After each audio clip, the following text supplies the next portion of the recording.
eh, produk apa proses produk halal itu punya standarnya gitu. Standarnya memakai apa? Ya ini dibikinkan SJPH ini untuk menjamin semua proses produk halal itu sesuai prosedur gitu, sesuai pakem gitu. Baik, kita langsung saja ya Bapak Ibu. Saya izin share screen.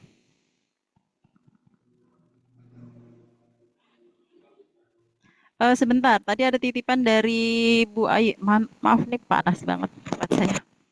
Ibu Halimatus monitor sudah hadir kah? Ibu Halimatus,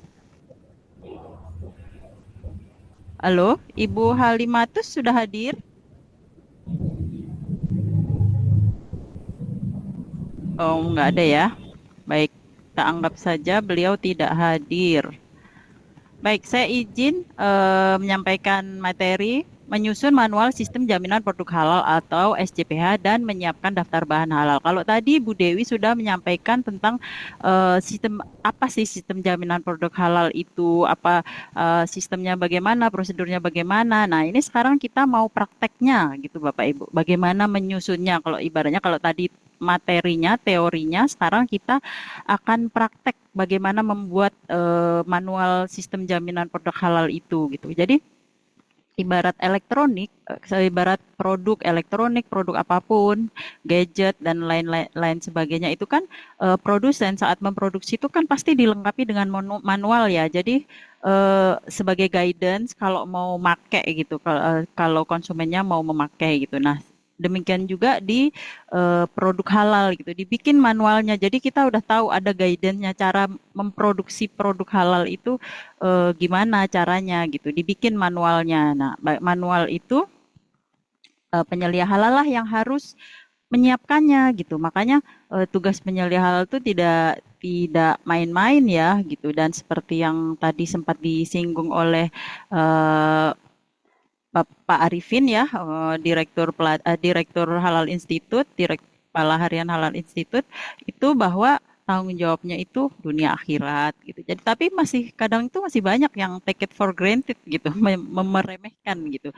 Ya kayak gini pelatihan kadang ogah-ogahan, padahal nanti setelah mengerjakan tugas ternyata tugasnya masih banyak yang salah melulu gitu. Ini tugas ini di materi saya kali ini akan ada tugas satu. Nah, tugas satu ini perlu Bapak Ibu ketahui hampir mungkin kalau di prosentase tuh bisa mungkin lebih dari 50% itu pesertanya pasti masih salah dalam mengerjakan tugasnya gitu.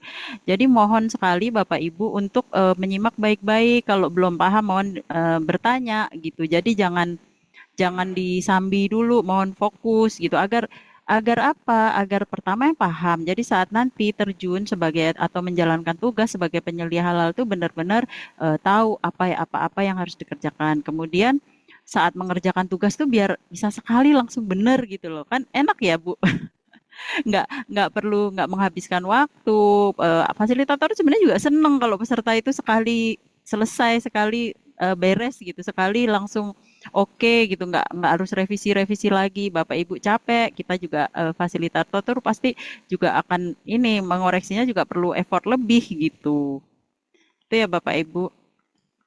Baik, jadi eh kecil ya, saya slide show deh.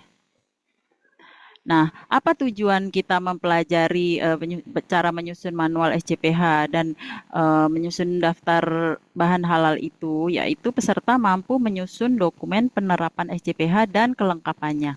Kemudian peserta mampu menyusun daftar bahan halal. Nah, ini tuh krusial banget karena inilah yang nanti akan Bapak Ibu ajukan saat proses sertifikasi itu salah satunya di daftar bahan halal ini terutama untuk SPPG yang mana bahannya itu sangat-sangat banyak mungkin ada puluhan bahkan ratusan ya karena menunya kan banyak ya. Nah, apa yang diperlukan untuk menyusun dokumen SJPH dan kelengkapannya? Yang pertama kita tentukan Bu ruang lingkupnya. Jadi ruang lingkup bisnis pelaku usaha itu beda-beda. Jadi ruang lingkup bisnis SPPG dengan ruang lingkup misalnya pelaku usaha air minum dalam kemasan, pelaku usaha distribusi tentu akan berbeda. Makanya kita harus tentukan dulu ruang lingkup bisnis kita itu apa gitu. Nah, setelah kita tahu ruang lingkup kita, Kita tentukan, kita belajar apa, tentukan dulu titik kritis halalnya. Kita analisis resiko titik kritis kehalalan sesuai dengan lingkup usaha. Jadi titik kritis kehalalan bisnis atau pelaku usaha SPPG dengan titik kritis pelaku usaha jasa distribusi dengan pelaku bisnis pelaku dengan lingkup bisnis pelaku usaha air minum dalam kemasan dan lain-lain itu tentu akan berbeda titik kritisnya. Makanya ini perlu kita lakukan analisisnya. Di mana letak titik kritis di lingkup bisnis Bapak Ibu semuanya. Nah, setelah itu baru kita susun manualnya, prosedur, instruksi kerja, penerapan SJPA beserta kelengkapannya. Nah, bagaimana apa sih ruang lingkup usaha itu? Adalah jenis kegiatan atau aktivitas yang dilakukan pelaku usaha untuk menghasilkan produk yang meliputi penyediaan bahan, pengolahan, penyimpanan, pengemasan, pendistribusian, penjualan, dan penyajian termasuk outlet. Ini secara lengkapnya ya Bapak Ibu, ruang lingkup secara lengkapnya. Nah, tapi ini juga case by case tergantung jenis usaha Bapak Ibu semuanya, tergantung jenis usaha si pelaku usaha. Jadi ada yang nggak ada pengemasan, ada yang nggak ada penyajian di outletnya, ada yang cuman ada yang sampai pengolahan aja gitu. Makanya yang pertama, cara menentukan ruang lingkup usaha itu kita identifikasi dulu produknya gitu. Buat daftar lengkap produk yang akan disertifikasi halal. Kalau di dapur SPPG, menurut Bapak Ibu, produknya apa berarti? Ada yang bisa jawab? Makanan, Bu. Makanan, menu ya artinya Bu. Menu-menu yang Ibu buat itulah produk dari SPPG. Kemudian setelah kita identifikasi produknya, baru kita klasifikasikan jenis produknya berdasarkan KMA. Apa masih ada yang ingat KMA apa? Tadi Bu Dewi mungkin ya sudah menyinggung. Ada yang masih ingat KMA itu apa? Keputusan Menteri Agama Betul, keputusan dengan Bu siapa? Nurul Hasri Ramadan. Nurul Hasri. Bapak Ibu, keaktifannya akan nanti bisa menambah nilai ya Bapak Ibu. Jadi kalau bisa menjawab atau ingin bertanya silahkan. Karena akan ada nilai keaktifan dari MOT nanti. Nah, oke, kita klasifikasikan jenis produk berdasarkan KMA, Keputusan Menteri Agama. Nah, KMA yang perlu kita concern itu ada 3 sebenarnya. Pertama, KMA 1360. Ada yang masih ingat KMA 1360 tentang apa?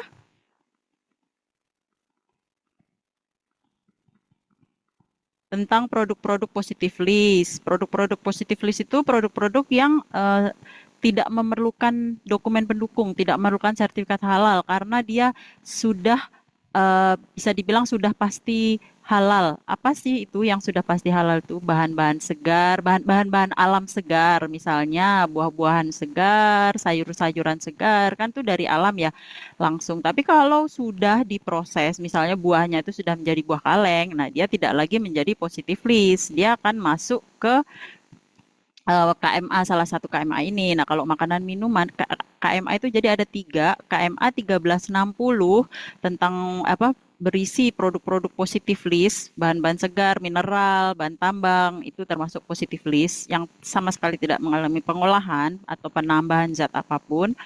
Nah, yang kedua adalah KMA 748 untuk produk jasa dan non makanan minuman. Nah, karena SPPG ini makanan produknya berarti dia masuknya di KMA 944. Udah Bapak Ibu fokus di KMA 944 sama 1360 aja. 1360 itu karena positif list ya kan di SPPG ada produk yang masuk 1360 ya yaitu sayur mayur itu sayur mayur buah-buahan itu. Jadi Ibu Bapak Ibu rajin-rajin aja sering ya belajar ditengok-tengok gitulah maksudnya dibaca-baca KMA 1360 dan KMA 944 ini yang 748 nggak perlu nggak usah nggak apa-apa tapi kalau sekedar buat belajar ya bagus gitu minimal tahu gitu kira-kira bisa bisa mengklasifikasikan ini termasuk KMA mana gitu. Nah Kemudian setelah kita klasifikasikan jenis produknya, kita identifikasi seluruh proses rantai produksinya. Kita tentukan semua tahapan proses, mulai dari pengadaan bahan sampai penerimaan hingga distribusi. Jadi hingga sampai produknya jadi dan didistribusikan. Jadi dari hulu sampai hilir, itu kita identifikasi prosesnya. Nah, setelah itu kita identifikasi lokasi dan fasilitas usahanya. Tentukan seluruh lokasi produksi, penyimpanan, dan penyajian. Gudang sewa, cabang, outlet kalau ada ya. Kalau di SPP kan nggak ada ya, berarti tidak perlu. Nah, ini contoh cara kalau kita mau buka. Nanti Bapak Ibu minta tolong ya, sesekali itu dibuka KMA-nya biar tahu cara membacanya gimana cara. Memang banyak sekali ya, tapi kan tidak harus dibaca semuanya. Nah, ini contoh KMA 748 tentang non makanan minuman ya, untuk barang-barang non makanan minuman. Nah, misalnya ini yang bagian L, jasa penyembelihan. Nah, jasa penyembelihan sendiri itu ada kode klasifikasinya Bapak Ibu. Ada 1.1 misalnya RPH. Jadi rumah potong hewan, ada rumah potong unggas, ada tempat pemotongan hewan, tempat pemotongan unggas, jasa penyembelihan lainnya. Terus misalnya di bagian M ada jasa pendistribusian. Jasa pendistribusian sendiri itu ada banyak poin juga. Ada jasa angkutan darat, angkutan barang melalui transportasi darat, ada melalui transportasi air, ada melalui udara, ada jasa pendistribusian lainnya. Jadi detail sekali ya Bapak Ibu, itu nanti saat apa namanya Bapak Ibu mengisi manual SCPH ini harus diisi lingkup usaha di Bapak Ibu itu termasuk yang mana, jenis produknya tuh klasifikasinya termasuk yang mana. Nah, karena Bapak Ibu produknya makanan minuman, ini contoh karena KMA 944 itu juga banyak sekali. Jadi ini langsung skip ya, langsung apa namanya? Loncat ke bagian yang Bapak Ibu. Itu ada di poin 16. Nanti Bapak Ibu bisa buka KMA ini langsung scroll ke bawah. Scrollnya tuh jauh banget ya 16. Karena satu poin aja tuh sampai ada banyak sekali gitu. 16, 16, 2, entar ada 16 ini. 16.2 sendiri tuh ada breakdownnya lagi gitu. Nah, Bapak Ibu ada di poin 16. Nih 16 titik 2 penyediaan jasa boga periode tertentu. Nanti bisa dicek ulang ya. Nah, sekarang kita masuk ke dokumen pelaku usaha.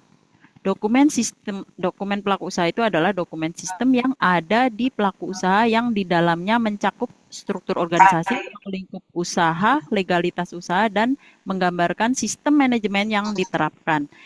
Ini ada di dalam NIB ya, nomor induk berusaha nih.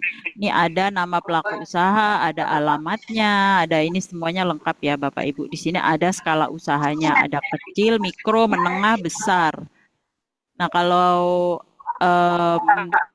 sampai dengan 2 miliar kalau nggak salah itu kategorinya kecil. Jadi SPPG itu masuk kategori skala usaha kecil. Nah, ini juga contoh NIB. Nah, di dalam NIB itu nanti harus apakah ada kode KBLI-nya ya Bapak Ibu di sini ini. Nanti bisa dibaca. Nah, ini adalah informasi umum perusahaan dan NIB, tapi dari dua tampilan. Dua tampilan itu apa? Ini tampilan manual SJPH, versi manual SJPH. Kalau yang ini versi si halal. Ada yang bocor. Ibu Elma, mau Ibu Elma minta tolong untuk di mute. Ibu Elma Novitasari.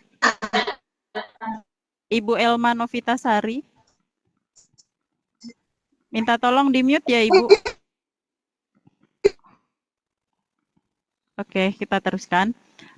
Jadi ini sebenarnya basically sama Bapak Ibu.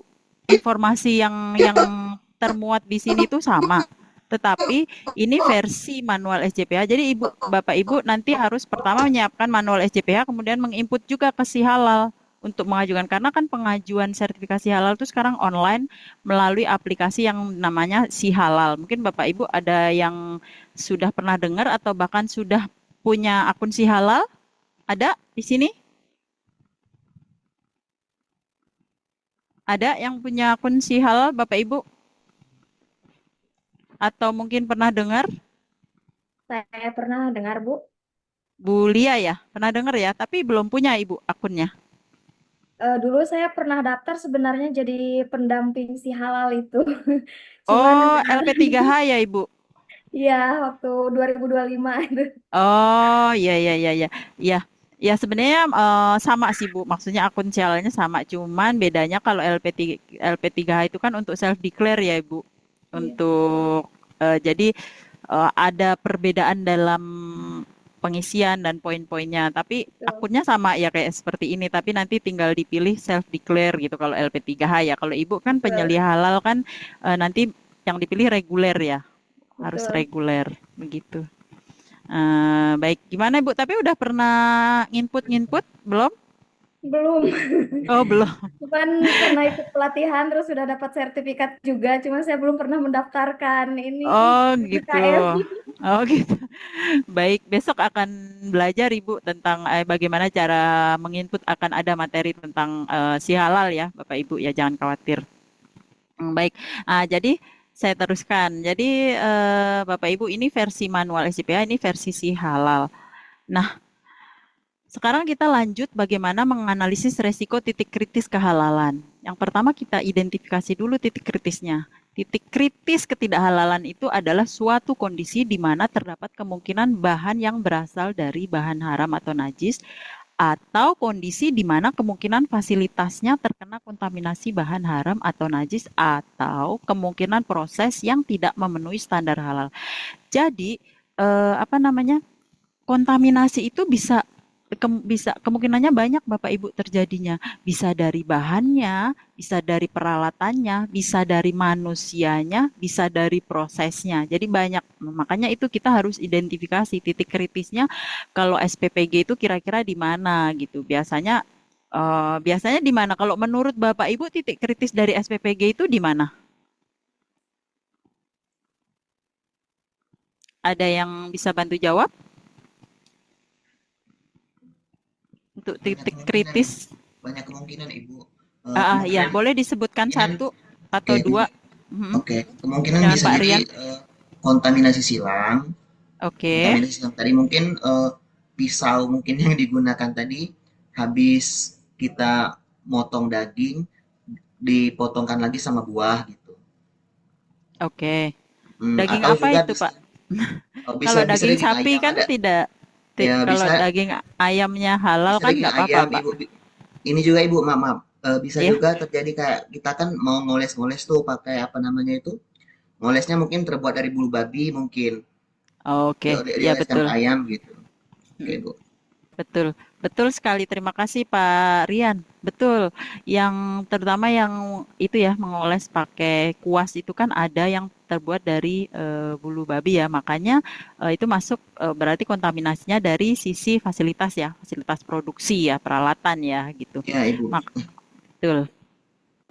Betul Pak Rian, makanya dalam sertifikasi halal itu benar-benar hulu sampai hilir harus tertelusur kehalalannya, termasuk peralatan. Jadi kuas juga harus memakai kuas yang sudah. Kalau kalau dalam dalam apa produksinya tuh memakai kuas ya, kalau enggak ya enggak. Maksudnya kalau dalam produksinya memakai kuas, kuasnya pun harus bersertifikat halal. Sekarang sudah banyak ya Bapak Ibu kuas yang bersertifikat halal. Nah, kemudian setelah itu kita memeriksa tingkat resiko, melakukan penilaian resiko terhadap setiap titik kritis yang diidentifikasi dengan mempertimbangkan kemungkinan dan dampaknya terhadap kehalalan produk. Tentukan tindakan kontrol yang diperlukan untuk mencegah dan mengurangi resiko ketidakhalalan. Misalnya, kalau tadi Pak Rian bilang kuas, kadang-kadang kuasnya dari ini. Nah, berarti kan penilaian resikonya apa? Berarti terhadap pemilihan kuasnya kan. Berarti pemilihan kuasnya harus nah, ditelusuri apakah kuasnya itu sudah bersertifikat halal atau belum. Kemudian tindakan kontrolnya apa? Ya berarti kita harus membeli kuas yang sudah bersertifikat halal. Kalau misalnya tingkat resikonya misalnya saat bahan datang itu ditaruh di lantai gitu aja misalnya gitu.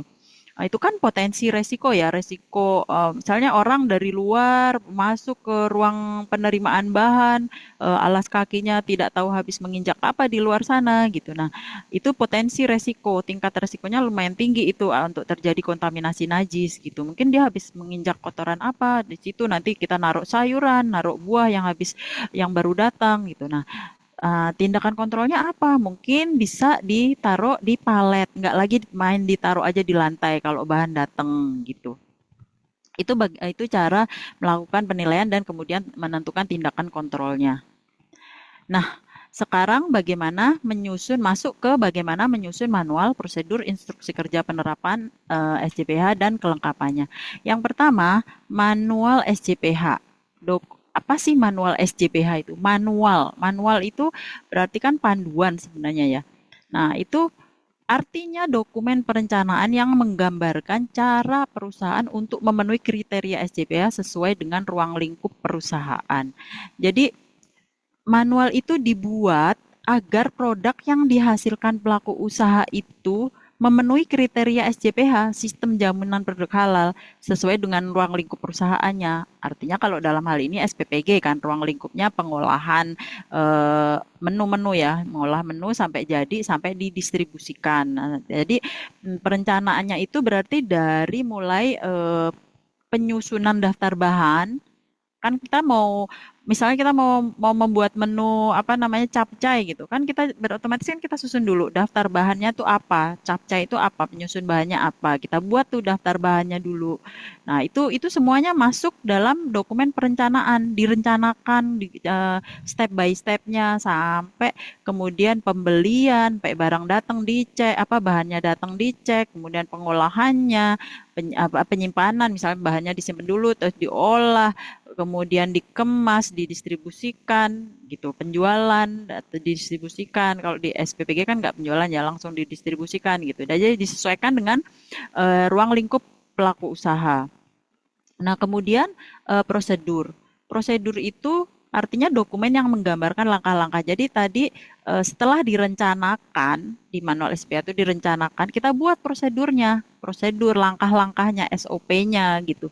Jadi kan kita bisa tahu kalau udah dibuat prosedurnya tuh, jadi kita ada guidance gitu. Oh, habis ini, habis A, B, C, step-step by step-nya tuh kita jelas gitu.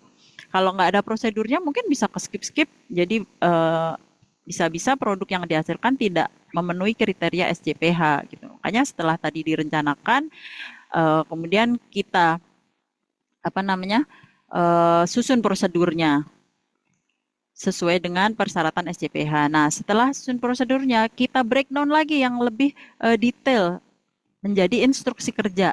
Jadi dokumen yang lebih rinci yang menjelaskan cara melakukan tugas aktivitas tertentu. Misalnya penerimaan bahan.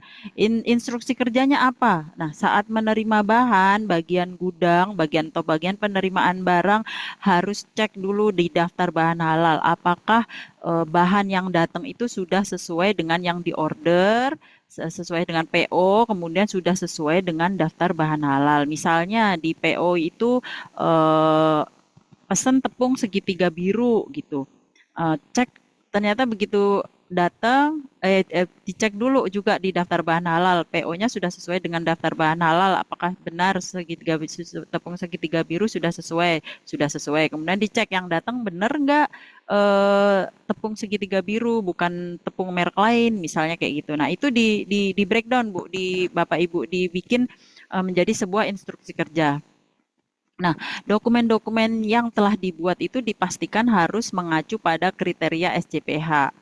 Nah, setelah kita buat dokumen, jangan lupa untuk disosialisasikan dan dipelihara, maksudnya disimpan bukti sosialisasinya itu. Artinya menunjukkan apa? Ini kan kriteria SJPH itu sudah dilaksanakan gitu. Masih ada yang ingat kriteria SJPH apa saja? Ada berapa kriteria SJPH? Ada 5. Ada 5. Ada yang bisa bantu jawab? Ada Bu, saya. Iya, silakan Bu Kamelia ya. Iya. Ya, Yang silakan pertama Bu. komitmen dan tanggung jawab. Yang kedua Oke. ketiga proses produk halal. Mm-mm. Yang keempatnya produk, terus pemantauan dan evaluasi, Bu. Baik, betul, betul sekali. Wah, sepertinya ini ya sudah sudah ini ya sudah cukup menguasai. Betul Bu Kamelia, terima kasih. Betul. Nah, kenapa kira-kira kok yang pertama itu komitmen dan tanggung jawab gitu. Ibarat orang menikah gitu kan harus komitmen ya gitu. Jadi komitmen itu penting karena itu artinya si pelaku usaha menjamin bahwa dia akan melaksanakan apa yang sudah dibuat gitu. Jadi ini pelaku usaha sudah membuat nih manual SJPH-nya. Tapi kalau dia nggak ada komitmen, bisa jadi setelah dapat sertifikat halalnya, ya udah. Setelah itu ya udah. Pokoknya jalan aja, nggak ngikutin lagi yang ada di manual, nggak ngikutin lagi prosedurnya. Asal aja yang bikin produk gitu. Makanya kenapa komitmen dan tanggung jawab itu dijadikan poin nomor satu karena penting komitmen. Nah, karena kalau sudah ada komitmen, misalnya nih setelah misalnya dalam rangkaian prosesnya ternyata produk terjadi gagal halal, maksudnya ditemukan ada kontaminasi. Kalau pelaku usaha ada komitmen, dia akan memperbaikinya gitu. Memperbaikinya, menarik, melokalisir bahan atau produk yang terkontaminasi tersebut. Tapi kalau dia nggak ada komitmen, dia mungkin akan berpikir, apa namanya, wah saya nggak apa-apa lah, cuman kontaminasi dikit-dikit, nggak apa-apa, udah terusin aja gitu. Bisa kan kayak gitu gitu. Makanya kenapa paling utama adalah komitmen dan tanggung jawab. Nah, manual SJPH tersebut selanjutnya dijadikan sebagai panduan atau acuan bagi pelaku usaha dalam menerapkan SJPH dan menyusun dokumen SJPH. Format manual SJPH itu ada ya Bapak Ibu, ada format template dari BPJPH, tapi kalau pelaku usaha ingin memakai format sendiri boleh, asalkan semua informasinya tercakup di dalam format tersebut gitu. Tapi kalau mau gampang ya pakai aja langsung pakai format template yang sudah disediakan oleh BPJPH. Tapi kalau mau membuat sendiri juga diperbolehkan selama yaitu tadi syaratnya semua informasinya tercakup. Nah, apa aja sih isi dari manual SJPH itu? Yang pertama tentu saja cover. Jadi seperti ya buku lah, ada cover, ada daftar isi, ada identitas perusahaan, ada kebijakan halal dan prosedur perusahaan dalam memenuhi kriteria SJPH. Kemudian ada lampiran-lampiran tentunya. Lampiran-lampiran itu isinya apa? Di antaranya dokumentasi proses sosialisasi, kemudian surat penetapan tim manajemen halal, matriks bahan, VS produk, VS fasilitas produksi, kemudian daftar bahan, kemudian formulir-formulir, banyak sekali ya formulirnya, penerimaan, penyimpanan, distribusi, sampai diagram alir proses. Ini semuanya harus ada dokumentasinya, harus di filing yang dengan baik ya. Jadi setiap saat dibutuhkan, misalnya ada auditor datang, minta kita mudah untuk mengaksesnya gitu. Nah, bagaimana tahapan penyusunan manual halal? Yang pertama tadi, kita menentukan dulu ruang lingkup pelaku usaha. Kita identifikasi produknya. SPPG produknya adalah menu-menu makanan ya, makanan alias makanan ya, berupa menu-menu. Kemudian fasilitas produksinya, bagaimana? Apakah sudah lengkap? Apakah terjamin kebersihannya? Bisa menjamin bebas dari kontaminasi, misalnya kayak gitu. Kemudian eh, pabrik atau lokasi produksi. Dalam hal ini berarti dapur SPPG. Kemudian SDM dan dokumen pendukungnya. SDM-nya sudah mendapatkan training, baik internal maupun eksternal. Yang lain-lainnya sudah disosialisasikan ke seluruh karyawan dan dokumen pendukungnya. Nah, yang nomor 2 adalah pengisian manual SPA dan lampirannya sesuai dengan ruang lingkup usaha. Pastikan bahwa kriteria SJPH telah dipenuhi, komitmen dan tanggung jawab tadi, bahan, proses produk halal, semuanya.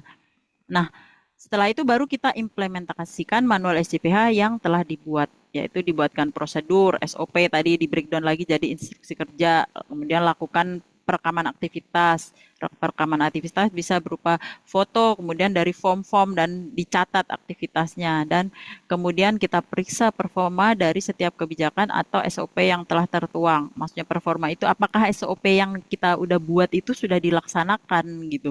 Jadi jangan sampai SOP-nya ada tapi praktek di lapangannya itu ya udah pokoknya kayak jalan aja gitu tanpa mengikuti SOP gitu.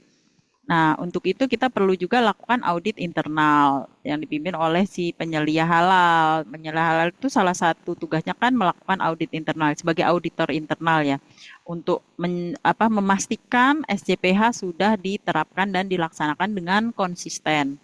Nah, bukti-bukti audit internal, bukti semua perekaman, form-form itu kita simpan dan kelola sebagai bukti bahwa ini loh, kalau auditor ibaratnya auditor eksternal datang, ini loh kita sudah mengimplementasikan, buktinya apa. Nah, itu bisa kita tinggal memberikan bukti-bukti yang sudah kita lakukan tadi gitu. Nah, setelah itu kita verifikasi kembali dokumen manual beserta lampiran yang telah dibuat. Apakah dokumen manualnya sudah benar, formatnya sudah benar, sudah memenuhi SJPH. Nah, setelah sudah verified, sudah benar, sudah berlaku, sudah diresmikan lah dalam tanda petik gitu. Itu baru kita sosialisasikan manual dan prosedur SJPH tersebut kepada seluruh pihak-pihak terkait. Jadi seluruh karyawan tuh sudah tahu bahwa pelaku usaha perusahaan ini sudah menerapkan sistem jaminan produk halal. Jadi artinya apa? Artinya ada hal-hal yang tidak boleh dilakukan, ada hal-hal yang harus dijaga itu secara konsisten. Misalnya ada karyawan yang maaf non muslim, misalnya habis makan siang, istirahat makan siang. Aku masih pelatihan. Ibu Nurul bisa mohon di mute. Ya maaf Ibu, kepencet. Iya, iya, terima kasih. Habis makan siang dengan menu daging babi misalnya. Nah, itu kan kalau dia belum mendapat sosialisasi untuk bahwa daging babi itu termasuk najis mugolado dan cara pembersihannya bagaimana, itu kan bisa mengkontaminasi nanti dia. Nah, makanya itu semua kan termuat di prosedur SJPH dan setelah termuat itu harus disosialisasikan. Jadi semua pihak terkait itu tahu dan sadar, baik yang muslim maupun non-muslim gitu. Nah, ini contoh-contoh flyer untuk sosialisasi ya. Yang pertama, kebijakan halal. Nih misalnya, boleh juga nyari di internet, Bapak Ibu, di Google banyak, boleh. Ini hanya contoh ya. Misalnya kami berkomitmen dan bertanggung jawab untuk menghasilkan produk halal pada. Nah, ini harus ditempel Bapak Ibu. Kebijakan halal ini harus ditempel kemudian di ruang produksi, di ruang kedatangan, misalnya di ruang tamu gitu. Pokoknya harus mudah terlihat oleh semua pihak. Ini salah satu bukti sosialisasi. Nah, ini contoh surat penetapan tim manajemen halal dan atau penyelia halal.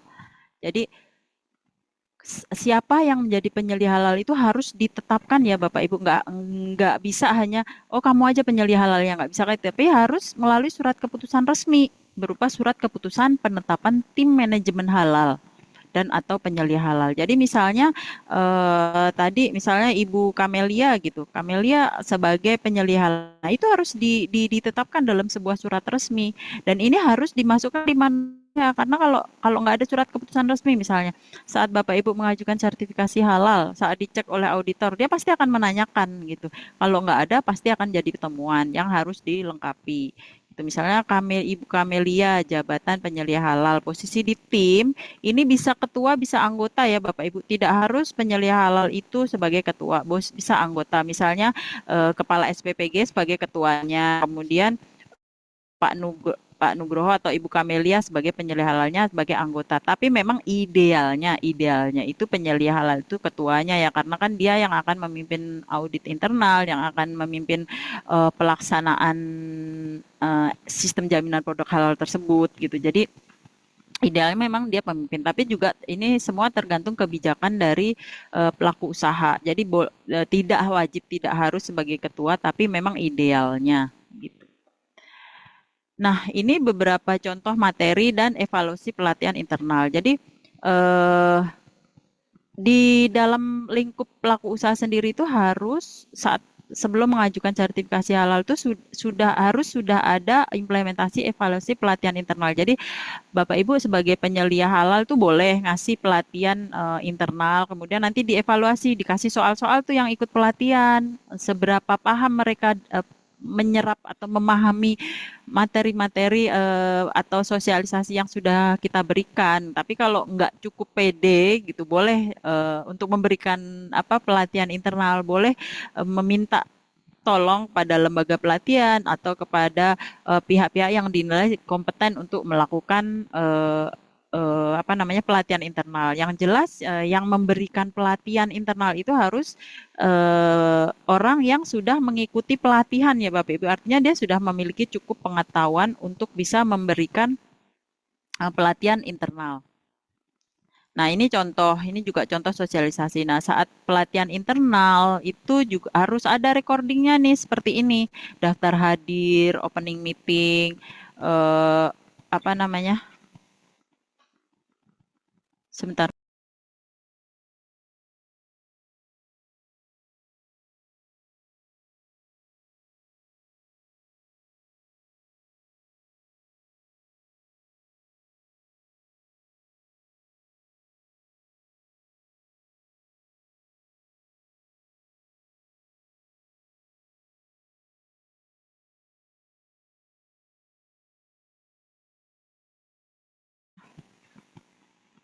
Maaf Bapak Ibu.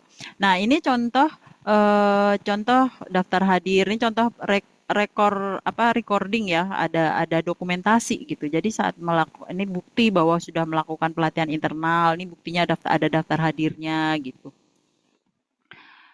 Nah, ini juga contoh implementasi form penerimaan barang datang. Ini contoh ya. Jadi ada form saat barang datang itu prosedurnya gimana, pemeriksaan, ada tanggal penerimaan, dan nama bahan, nama supplier dan lain-lain. Ini boleh dibuat sendiri template-nya. Ini hanya salah satu contoh, tapi boleh juga mencontek dalam tanda petik ya, seperti ini. Jadi yang terpenting itu adalah informasinya itu lengkap gitu Bapak. Itu ada tanggal penerimaan, ada nama bahannya apa, nama suppliernya, kebersihan kendaraannya, nama pabrik, lokasi pabrik, dan seterusnya.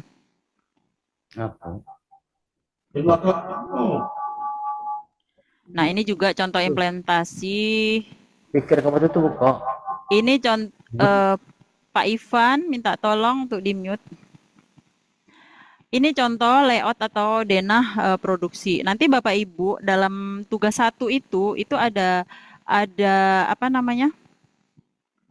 Ada tugas kan itu salah satunya juga suruh membuat layout denah produksi. Ini nanti boleh Bapak Ibu membuat sendiri, tulis di kertas, disesuaikan dengan layout dapur Bapak Ibu sekalian. Tapi boleh juga kalau nggak tahu atau belum ada, boleh mencontek ini ya Bapak Ibu.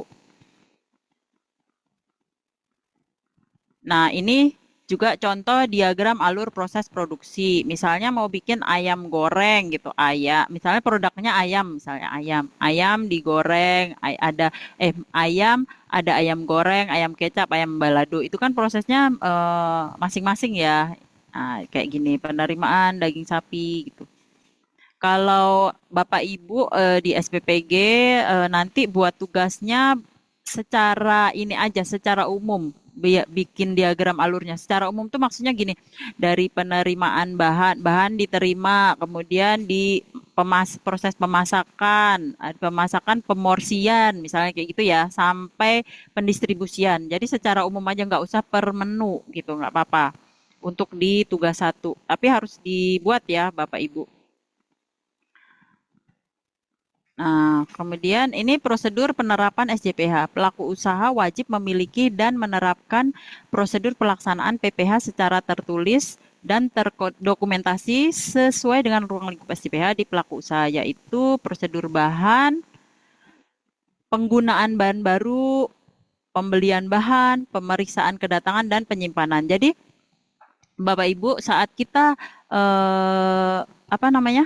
menerapkan SJPH itu, artinya saat kita mau memproduksi, kita itu harus membuat dulu daftar bahan. Nah, daftar bahan itu yang dibilang DBH atau daftar bahan halal itu adalah panduan kita barang-barang apa yang harus yang akan kita beli gitu. Ibarat kita mau belanja ke supermarket itu kita udah bawa daftar belanjanya nih. Ya, kalau udah ada daftar bahan halal tersebut, kita membeli bahan berdasarkan daftar itu. Jadi nggak boleh keluar dari bahan itu, dari daftar bahan itu. Jadi misalnya yang ada di daftar bahan halal kita saat pengajuan SJPH, saat pengajuan sertifikasi halal itu, misalnya tepung terigu, telur, tepung terigu segitiga biru, telurnya fresh gitu dari petani, terus dari peternak, kemudian margarin Blue Band misalnya, mentega Blue Band, terus apa namanya minyak goreng Vilma misalnya ya.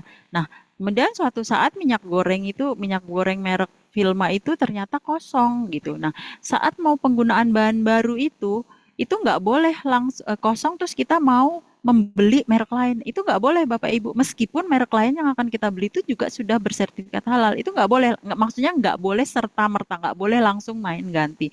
Tapi kita harus apa namanya izin atau lapor dulu ke BPJPH. Nah, itu harus ada prosedurnya. Kita buatin prosedurnya. Jadi pihak pembelian juga tahu, nggak bisa asal ganti aja gitu. Itu makanya harus dibuatkan prosedur penggunaan bahan baru. Kemudian prosedur pembelian bahan itu harus dibuatkan bahwa prosedur pembelian bahan itu harus sesuai dengan daftar bahan halal. Kemudian setelah daftarnya dibuat, kita sudah membeli berdasarkan daftar bahan halal tersebut, itu dibuat prosedurnya saat barang yang kita beli atau kita order itu datang itu. Pemeriksaan kedatangan dan penyimpanan bahan. Jadi saat datang itu kita harus cek apakah yang datang itu sesuai dengan yang kita order, sesuai dengan di daftar bahan halal. Ini semua harus ada prosedurnya. Nah, setelah prosedur bahan lengkap, kemudian kita masuk ke prosedur PPH atau proses produk halal. Nah, proses produksinya kita buat prosedurnya. Kemudian fasilitas PPH-nya kita buat prosedurnya untuk memastikan bebas dari bahan haram dan najis. Maksudnya habis pakai ini harus dicuci bersih dan seterusnya ya. Kita buat prosedurnya. Nah, kemudian proses pensucian sesuai syariat Islam. Ini maksudnya kalau terkontaminasi peralatannya atau apa namanya dalam proses produk halal itu ternyata terkontaminasi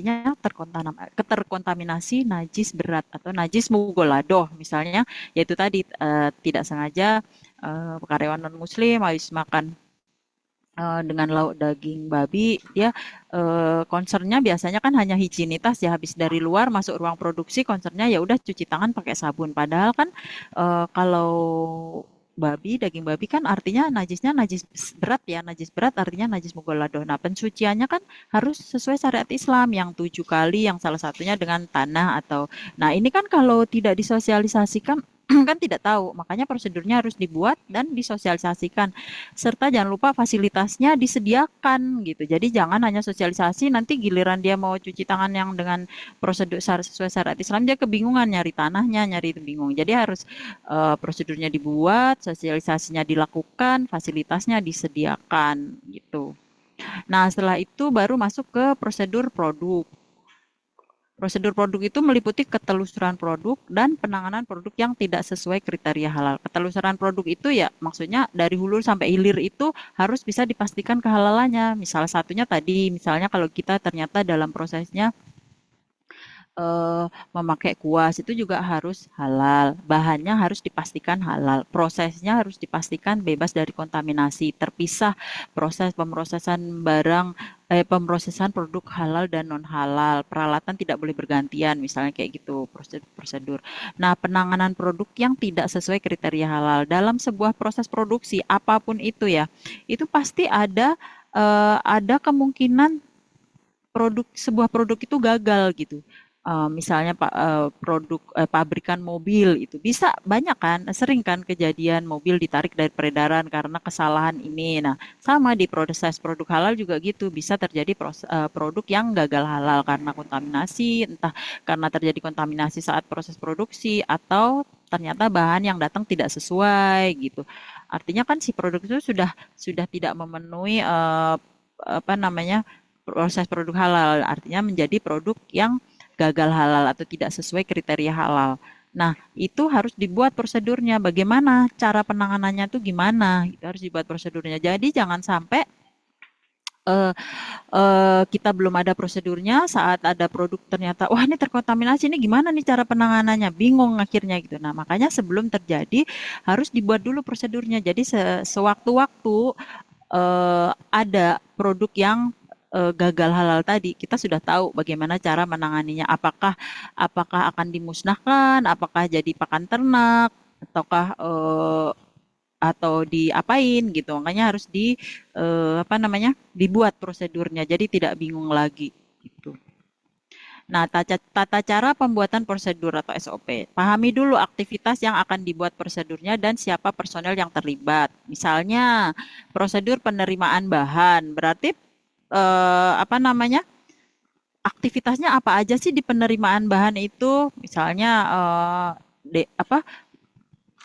Barang datang, cek surat jalan, kemudian cek kesesuaian barang yang datang dengan PO, kemudian cek lagi dengan daftar bahan halal, misalnya seperti itu. Itu harus dibuat prosedurnya. Kemudian siapa-siapa personel yang terlibat, otomatis tim tim bagian penerimaan barang ya, biasanya orang gudang atau disesuaikan dengan di tempat Bapak Ibu sekalian gitu. Jadi kalau penerimaan barang itu biasanya gudang ya gitu. Nah, setelah itu baru kita tuliskan langkah-langkah yang biasa dilakukan dalam kegiatan sehari-hari. Kita diskusikan dan revisi bagian yang tidak sesuai dengan kriteria halal atau yang belum memuat klausul halal. Itu harus kita diskusikan dengan pihak terkait, pihak yang menjalankan gitu. Jadi jangan kita mau membuat prosedur penerimaan bahan misalnya ya. Tapi kita tidak berdiskusi dengan orang gudang gitu, jangan, karena kan orang gudang yang tahu dan yang akan menjalankan prosedur itu. Jadi kita harus diskusikan gitu. Nah, beda kalau sebelum bersertifikat halal mungkin prosedurnya sekedar terima ini barang sudah sesuai gitu, oke gitu. Nah, karena ini dalam rangka penerapan SJPH harus ditambahkan dengan klausul halal. Klausul halalnya apa? Bahwa barang itu harus sesuai, barang yang datang harus sesuai dengan daftar bahan halal misalnya gitu. Ditambahkan saja gitu. Nah, setelah itu baru kita susun rancangan prosedur dalam format yang sesuai. Setelah itu, kita evaluasi rancangan prosedur dengan personil yang terlibat dan jika diperlukan lakukan visitasi lokasi dan simulasi aktivitas kritis terkait. Pastikan prosedur dapat disetujui dan dapat diimplementasikan. Jadi kita tuh diskusi dengan pihak terkait, kayak tadi misalnya penerimaan barang, berarti kita diskusi dengan orang gudang mana yang paling memungkinkan, mana yang efektif, langkah-langkahnya gitu. Kira-kira ini bisa melakukan itu sambil kita di gudang, sambil kita analisa lokasinya, ininya kira-kira memungkinkan enggak, apa namanya, terlalu dalam tanda petik misalnya mengada-ngada atau enggak, kira-kira apa efektif enggak itu dilaksanakan gitu, sambil mungkin bisa praktek simulasi gitu. Nah, setelah diskusi, kemudian kita visit, kita tinjau juga lokasinya, semua pihak bisa setuju. Setelah setuju semua dan karena itu bisa diimplementasikan, baru disahkan sebagai prosedur resmi gitu. Jadi harus disahkan oleh pimpinan puncak ya atau tim manajemen ya bahwa prosedur tersebut sudah resmi diberlakukan gitu. Jadi ada dasarnya pengesahan sehingga ke depannya kalau ada hal-hal yang di luar prosedur itu bisa mungkin kena sanksi gitu karena sudah menyalahi prosedur. Itu ya Bapak Ibu. Nah, ini contoh form prosedur penerimaan bahan. Ini nanti bisa dibaca sendiri ya Bapak Ibu. Ini juga contoh sosialisasi manual SJPH. Sosialisasi itu bisa berupa brosur, bisa dari media elektronik, bisa berupa banner yang ditempel, bisa berupa training internal. Ini disebut sosialisasi secara langsung ya. Jadi tadi sudah disinggung training internal itu juga salah satu bentuk sosialisasi. Jadi macam-macam ya Bapak Ibu. Nah, bahan dan sekarang kita masuk ke bahan dan daftar bahan halal. Apa sih bahan itu? Bahan adalah unsur yang digunakan untuk membuat atau menghasilkan produk yang dipersyaratkan dalam SJPH. Nah, sementara apa kalau daftar bahan halal itu? Daftar bahan halal atau DBH adalah daftar yang memuat semua bahan yang digunakan dan diperbolehkan dalam proses produk halal. Namanya aja daftar bahan halal, otomatis semua produknya semua bahannya harus halal. Nah, daftar ini berfungsi sebagai acuan bagi pelaku usaha untuk memastikan kehalalan bahan-bahan yang digunakan. Karena apa? Karena dalam menyiapkan daftar bahan halal itu kita harus cross check. Misalnya nih, kita mau membuat roti tawar gitu. Bahannya adalah margarin, tepung, telur,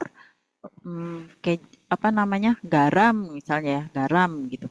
Nah, itu kan udah nih bahannya udah itu. Nah, saat menentukan tepung, kita mau beli tepung apa? Nah, itu harus kita pastikan dulu tepung yang akan kita beli, yang akan kita masukkan ke daftar bahan halal itu memang sudah bersertifikat halal. Demikian juga margarin dan seterusnya bahan-bahan lainnya. Semuanya harus kita cross check itu sudah bersertifikat halal gitu. Namanya saja daftar bahan halal. Nah, kemudian setelah daftar bahan halal selesai, baru kita susun dokumen pendukung bahan halal. Dokumen pendukung bahan adalah dokumen yang menunjukkan kehalalan bahan baku, bahan tambahan, dan bahan penolong. Jadi daftar bahan halal tadi, kita kan sudah ada nih, ada tepung, bahannya tepung, telur, margarin, garam, misalnya gula gitu ya. Telur gitu. Nah, itu dilengkapi dokumen pendukungnya. Tepung kita mereknya apa? Segitiga biru. Segitiga biru sudah ber-SA belum? Sudah ber-SA. SA-nya disebutkan nomor SA-nya. Produsennya siapa? Suppliernya. Produsennya misalnya Bogasari. Suppliernya siapa? Kita beli di Superindo. Berarti suppliernya Superindo. Kalau kita beli dari supplier dari vendor ya kita sebutkan vendornya. Kemudian nomor sertifikat halalnya berapa, ditulis nomor sertifikat halal, penerbitnya siapa. Kalau dalam negeri otomatis pasti BPJPH, karena jadi kalau kadang-kadang ada peserta yang memasukkan sertifikat halalnya versi MUI, itu sudah tidak berlaku ya Bapak Ibu. Jadi harus versi BPJPH yang ditandai dengan ID ya, ID kemudian 17 angka di belakangnya, ID.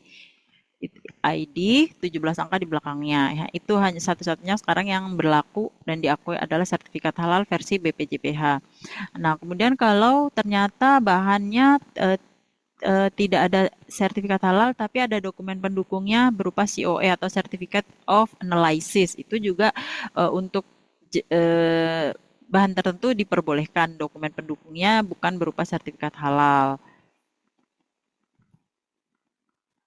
Nah, ini sekarang langkah-langkah menyusun daftar bahan dan dokumen pendukungnya.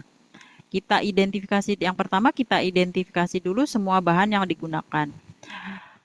Jadi bahan yang digunakan itu ada 3 ya Bapak Ibu. Yang perlu kita masukkan di matrik bahan itu ada 3. Yang pertama bahan, yang kedua cleaning agent, yang ketiga adalah kemasan. Nah, bahan itu sendiri itu ada 3 jenis. Ada 3 kategori, yaitu bahan baku, bahan tambahan, bahan penolong. Nah, ini nih yang paling banyak peserta itu salah.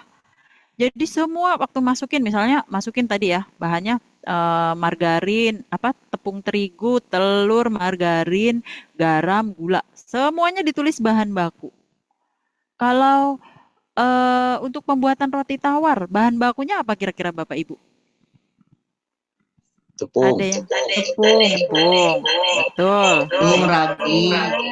Iya, tepung. Iya. Kalau ragi bahan baku atau bukan? Pendukung. Bisa dikatakan bahan utama juga sih, Bu.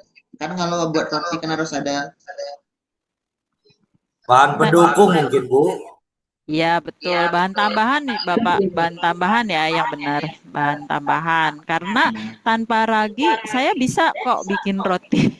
Nggak perlu pakai ragi. Jadi, artinya kalau tanpa bahan itu, si produk itu tetap jadi, itu artinya bahan tambahan. Jadi, kalau bahan baku itu biasanya komponen utama, dan tanpa dia, itu nggak jadi produknya gitu. Kayak misalnya roti.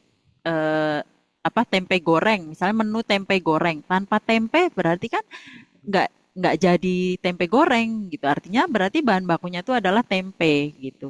Nah, kalau bahan tambahan, definisi dari bahan tambahan? Bahan tambahan itu bahan yang memberikan nilai tambah gitu, memberikan apa eh, kualitas misalnya dari sisi rasa, dari sisi aroma, dari sisi warna. Nah, makanya apa namanya bumbu-bumbu itu kan perasa, bumbu-bumbu, pewarna, apalagi perasa itu masuk dalam bahan tambahan. Kenapa bahan tambahan? Karena tanpa itu juga bisa jadi kayak misalnya tempe goreng. Tempe goreng itu kan ada garam, ada kadang dipakein ketumbar gitu. Garam dan ketumbar itu adalah bahan tambahan dalam tempe goreng gitu. Karena kenapa disebut bahan tambahan bukan bahan baku? Karena tanpa tanpa garam sama ketumbar dia tetap jadi tempe goreng kok. Cuman nggak ada rasanya aja gitu. Makanya bahan tambahan itu disebut bahan yang menambahkan kualitas si produk. Kualitas itu bisa berupa rasa, aroma, bentuk dan lain-lain gitu. Itu dan kalau bahan penolong dan dia ikut sampai produk itu jadi ya bahan tambahan itu. Jadi misalnya tempe goreng tadi garam sama ketumbar itu kan sampai tempe itu matang dia ikut ya, ada rasanya berupa menjadi rasanya si tempe itu gitu. Nah, kalau bahan penolong itu bahan yang dipakai untuk menolong proses tapi dia nggak ikut sampai produk jadi gitu. Itu bahasa awamnya ya. Jadi misalnya kayak kita membuat bakso gitu. Membuat bakso kadang orang memakai es batu untuk apa ya? Bulet-buletin baksonya itu biar biar nggak lengket atau apa gitu ya. Biar apa ya? Biar lebih inilah gitu. Biar jadi buletnya tuh bagus gitu. Tapi kan si es batu ini nggak ikut habis selesai si baksonya jadi ya udah dibuang es batunya gitu. Nah, itu disebutnya bahan penolong. Jadi yang memudahkan proses pembuatan si produk itu disebutnya bahan penolong. Nah, kalau cleaning agent itu pembersih. Jadi sunlight dan lain-lain sebagainya itu setelah selesai kita cuci itu bahan namanya cleaning agent. Nah, kemudian kemasan. Setelah produk jadi kita kemas. Nah, itu. Nah, ini jangan lupa ya Bapak Ibu. Ini karena banyak sekali yang peserta itu salah di sini. Semuanya ditulis bahan baku. Apa namanya? Nggak bisa membedakan mana yang bahan baku, mana yang tambahan, mana yang penolong. Nah, misalnya produk ayam kecap. Produk ayam kecap itu bahan bakunya apa berarti Bapak Ibu? Ayam, Ayam. Ayam, Ayam, ayam aja. kecap, kecap, Ya, betul. Ayam kecap. sama kecap ya. Kalau di ayam kecap berarti ayam sama kecap. Karena apa? Tanpa kecap dia hanya jadi ayam aja gitu, ayam goreng gitu. Makanya harus harus ini ya bisa membedakan yang bahan baku yang mana, yang bahan tambahan yang mana. Intinya bahan baku kalau nggak ada itu berarti dia nggak jadi produk itu ayam kecap. Tanpa kecap ya dia bukan jadi ayam kecap. Makanya dia kecap di ayam kecap itu jadi bahan baku gitu. Nah, kemudian setelah kita identifikasi bahan-bahannya, kita udah tahu, kategorinya udah tahu, kita cek nih, kita lengkapi dokumen pendukung bahannya. Ada kasta tertinggi dari dokumen pendukung bahan itu adalah sertifikat halal. Kalau udah sertifikat halal, udah kita nggak perlu ini semua, nggak perlu dokumen pendukung lainnya. Tapi ada bahan-bahan yang tidak bisa, bukan tidak bisa, tidak ada sertifikat halalnya, tapi masih tetap diperbolehkan dengan dokumen pendukung lain. Nah, biasanya tuh bahan-bahan kimia gitu tuh boleh, nggak ada sertifikat halal, tapi ada sertifikat pendukung berupa COA atau Certificate of Analysis. Ada bisa juga berupa MSDS, Material Safety Data Sheet. Kemudian bisa juga berupa diagram alir proses atau berupa surat pernyataan bebas babi. Misalnya piring melamin gitu misalnya dia sama sekali tidak ada unsur babi tapi piring melamin yang kita gunakan misalnya kita tidak bisa nih menyediakan sertifikat halalnya produsennya tapi dia bisa memberikan surat pernyataan bebas babi bahwa bahan-bahan yang digunakan untuk membuat piring tersebut terbebas dari babi. Itu ada surat pernyataannya, ada diagram alirnya, ada spek bahan, bisa berupa spesifikasi bahan juga. Dari situ kan kita bisa melihat oh ya memang bahan tersebut aman gitu dari unsur-unsur yang non halal. Nah, setelah itu setelah dokumennya ada, kita periksa dulu validitas dokumen pendukung. Kita periksa apa benar sih sertifikat halal, nomor sertifikat halal yang pertama kita cek dulu lembaga penerbit. Kalau BPJPH kan berarti sertifikat halalnya ID ya, ID 17 angka di belakangnya itu. Nah, itu kita bisa cek validitasnya Di mana ceknya di website bpjph.halal.go.id. Nanti di situ kita bisa masukkan tuh nomor nomor sertifikat halal. Kalau dia memang valid, memang sudah bersertifikat halal, pasti akan muncul produknya setelah kita masukkan nomor sertifikat halal. Tapi kalau setelah dicek di website BPJPH ini ternyata nggak ada, nah ini harus di cross check ulang. Ini apakah sertifikat halalnya nggak valid atau bagaimana kita mereka belum mendaftarkan. Maksudnya si pelaku usaha si supplier memang belum si produsen memang belum mendaftarkan sertifikat halal, mendaftarkan produknya untuk mendapatkan sertifikat halal sehingga tidak bisa ditemukan. Itu harus dicek validitasnya. Nah, kalau untuk sertifikat halal dalam negeri terbitan BPJPH itu kan berlaku selamanya. Jadi kalau memang sudah ada, jadi kita tidak perlu cek masa berlakunya karena dia berlaku selamanya. Kita cukup tahu tanggal terbitnya saja. Tapi kalau produk atau bahan yang kita gunakan adalah bahan impor dan sertifikat halalnya adalah sertifikat halal luar negeri, itu perlu kita cek masa berlaku. Karena apa? Karena sertifikat halal luar negeri itu masih memiliki masa berlaku di sekitar 3 atau 4 tahun. Jadi harus double check kita kalau sertifikat halal luar negeri harus kita pastikan apakah masih berlaku sertifikatnya. Kalau yang dalam negeri tidak perlu, cukup tanggal terbit. Nah, ini tadi ya, sertifikat jenis-jenis dokumen pendukung yang kasta pertama itu sertifikat halal. Apa sih sebenarnya kenapa sih harus disertifikasi halal itu gitu? Karena ribet banget gitu. Karena sertifikat halal itu berfungsi sebagai kepastian hukum terhadap kehalalan suatu produk yang ditetapkan berdasarkan fatwa MUI.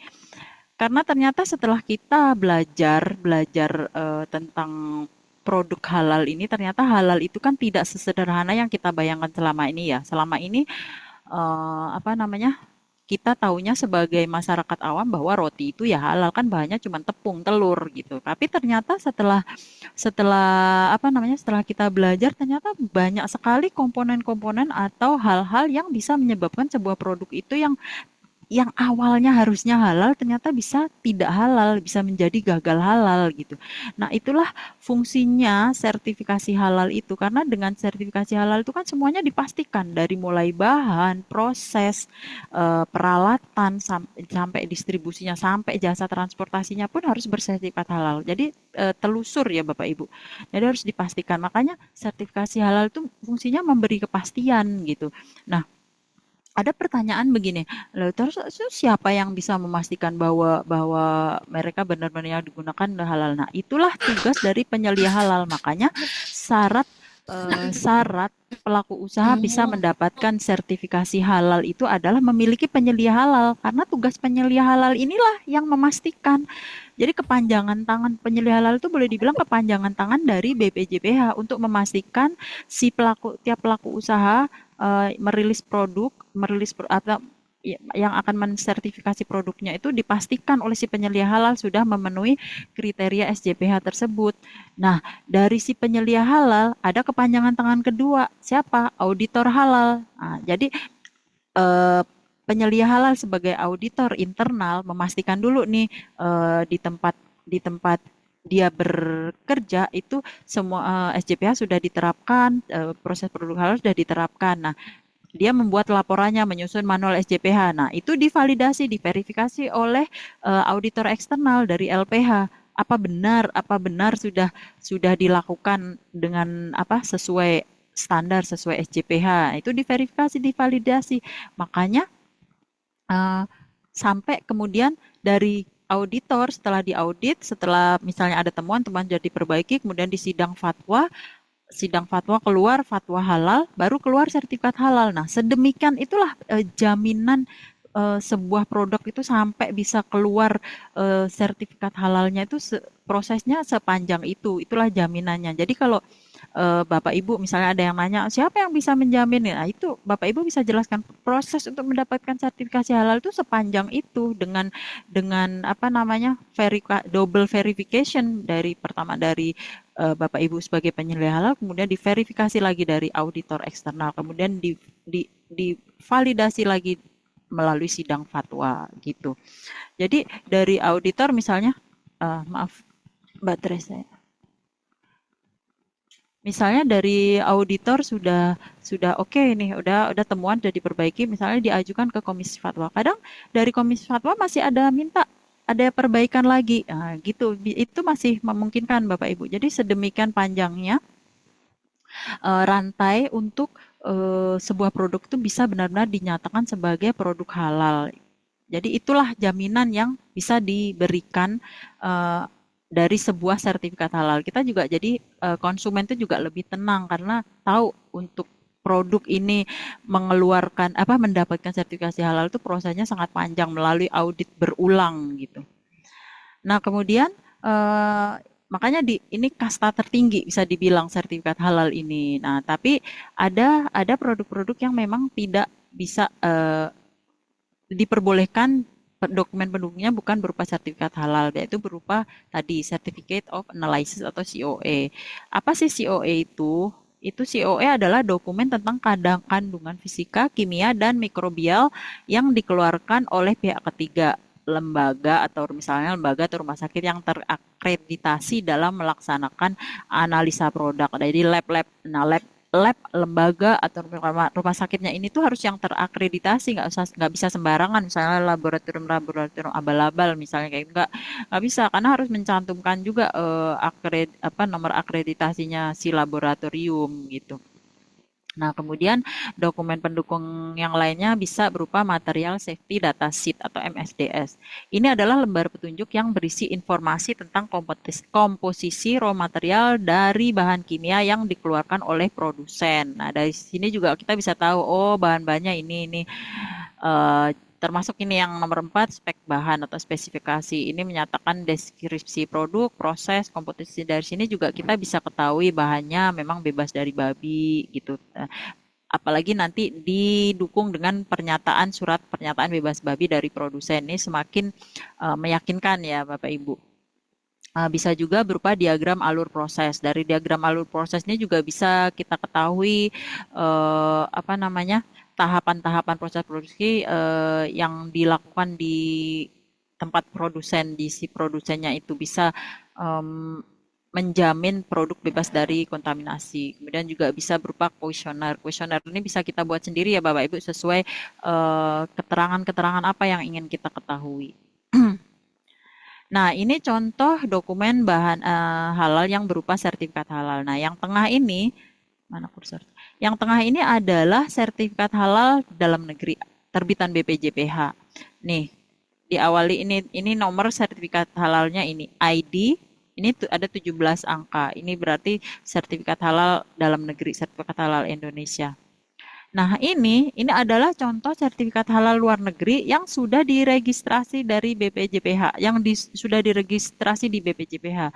Tandanya apa? Ini register, artinya sudah diregistrasi. Register RI ini bla bla bla, ini nomor ini.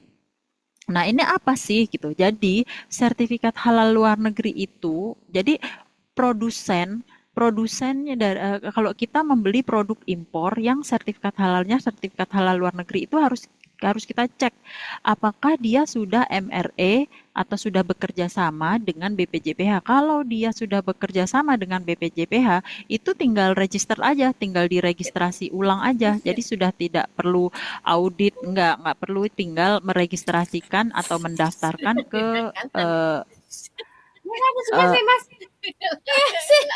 Ibu Nida,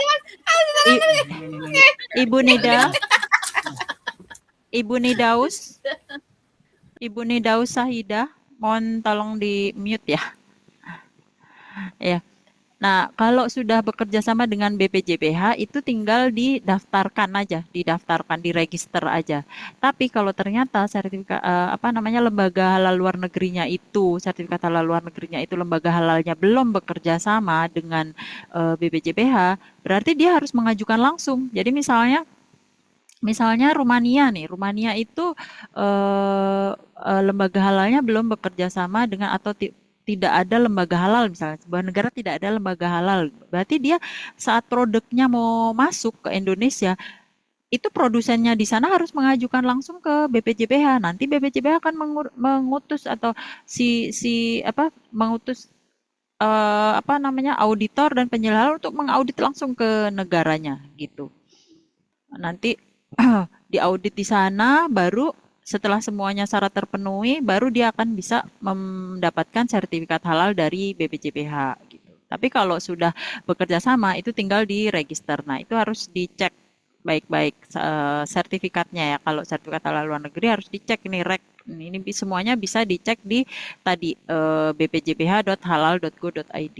Nah, ini bpjph.halal.go.id. Ini bisa keywordnya itu semakin banyak keyword, semakin detail keyword yang kita masukkan, semakin mudah nanti munculnya. Misalnya nama produk, nama pelaku usaha alias produsen, nomor sertifikat. Tapi bisa juga kita masukkan nomor sertifikat aja. Tapi biasanya kalau kita masukkan nomor sertifikat aja tuh kadang yang muncul langsung banyak karena satu sertifikat itu bisa memuat banyak produk beserta variannya, karena selama dia masih satu jenis produk itu bisa under satu sertifikat. Misalnya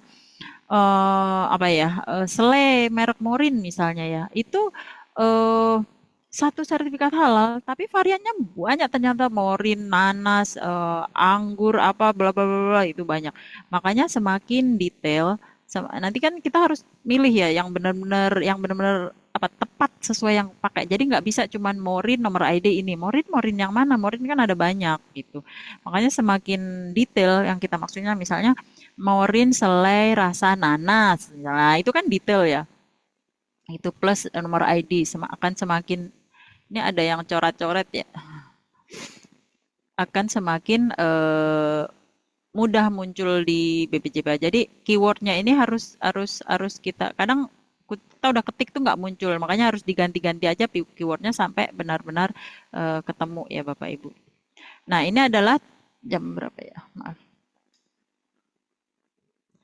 Ini adalah tahapan penyusunan daftar bahan halal. Menyusun daftar bahan semua bahan yang digunakan dalam proses produk halal. Kemudian kita masukkan alternatif, ini termasuk bahan baku, bahan tambahan, ini masukkan ya. Masukkan alternatif bahan dari beberapa merek dan supplier yang digunakan. Seperti yang tadi sudah saya singgung.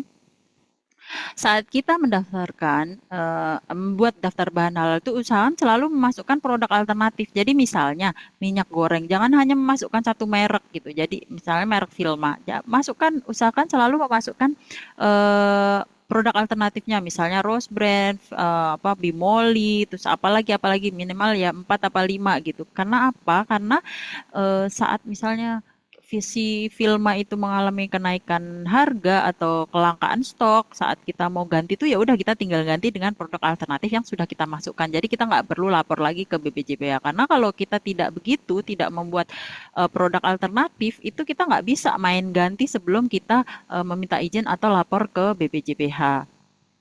Nah, itu untuk semua bahan ya, usahakan selalu ada produk alternatifnya.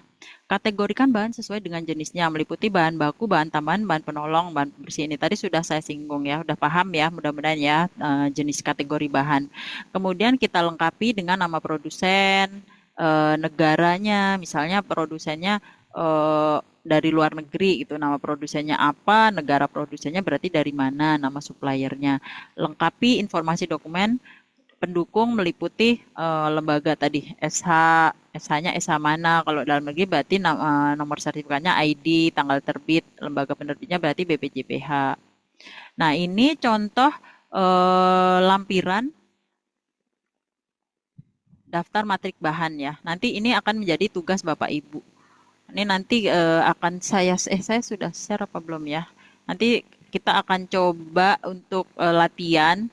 Kalau dari sini nggak bisa diketik, saya lewati saja, nanti langsung kita coba praktek. Nah, kalau ini kan, bentar. Ini kan contohnya, misalnya produk Bapak Ibu, bubur halus biasa, bubur halus, ini bla bla bla, ada bubur halus dengan beberapa variannya. Sebenarnya ini bubur halus biasa, bisa ditulis ini kan kolom nama produk. Bisa ditulis di sini, tapi kan jadi panjang ya kolomnya. Makanya pakai kode pengkodean angka 1, 2, 3, 4. Karena kalau untuk antisipasi kalau produknya banyak itu biar nggak menghabiskan kolom. Makanya di sini ditulis di keterangan. Artinya apa? Artinya kolom 1 ini menunjukkan produk untuk bubur halus biasa alias produk nomor 1, bubur halus biasa. Itu kita tulis di sini bahannya. Bahan bubur halus itu bubur halus biasa itu apa aja kita tulis. Kemudian produk nomor 2 bahannya apa aja. Nah, nanti kita tinggal checklist untuk bubur halus biasa itu bahannya tepung yang sesuai nih yang ada di nama bahan kita checklist. Yang produk nomor 2 bahannya apa kita checklist gitu. Jadi disesuaikan dengan bahan yang digunakan. Nanti kita praktek. Nah, kalau ini daftar bahan yang digunakan pada setiap produk tampilannya di si halal ya, di si halal. Jadi sebenarnya sama, cuman beda format aja kayak misalnya ini usus goreng. Usus goreng langsung ditulis jadi satu di satu kolom. Nanti besok akan belajar ya, Bapak Ibu. Nah, kalau ini lampiran selanjutnya dari tadi daftar bahan halal tadi kita breakdown. Kalau tadi kan misalnya hanya ayam gitu. Nah, di sini ditulis ayam produsennya siapa nggak ayam itu kalau dalam produk ayam goreng berarti bahan baku nih kayak contohnya nih daging sapi bahan baku terasi bahan tambahan gitu. Nah ditulis produsennya mana siapa negara negaranya dari mana asalnya ayam dari dalam negeri berarti dari Indonesia belinya dari mana bisa dari pasar tradisional kalau dari supermarket ya disebutkan supermarketnya lembaga penerbit otomatis karena dalam negeri BPJPH disebutkan nomor ID-nya tanggal terbit karena BPJPH hanya ada tanggal terbit nggak ada tanggal berlaku. Nah ini dokumen pendukung disebut kalau sertifikat halal ada ID berarti kan sertifikat halal ya udah ditulis berarti dokumen pendukungnya itu sertifikat halal. Kalau ternyata dokumen pendukungnya COE ya di sini ditulis COE. Kalau ternyata misalnya di sini jagung atau jagung semangka itu kan bahan-bahan segar ya bahan positif list berarti kan nggak ada dokumen pendukung di sini di dokumen pendukung ditulis positif list gitu ditulis positif list artinya dia nggak perlu dokumen pendukung karena positif list itu. Nah, ini contoh daftar bahan penampakan di aplikasi Si Halal itu Bapak Ibu. Alhamdulillah sudah selesai.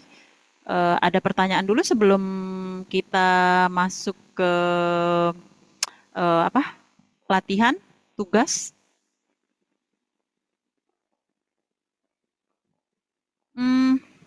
Oke, ada yang raise.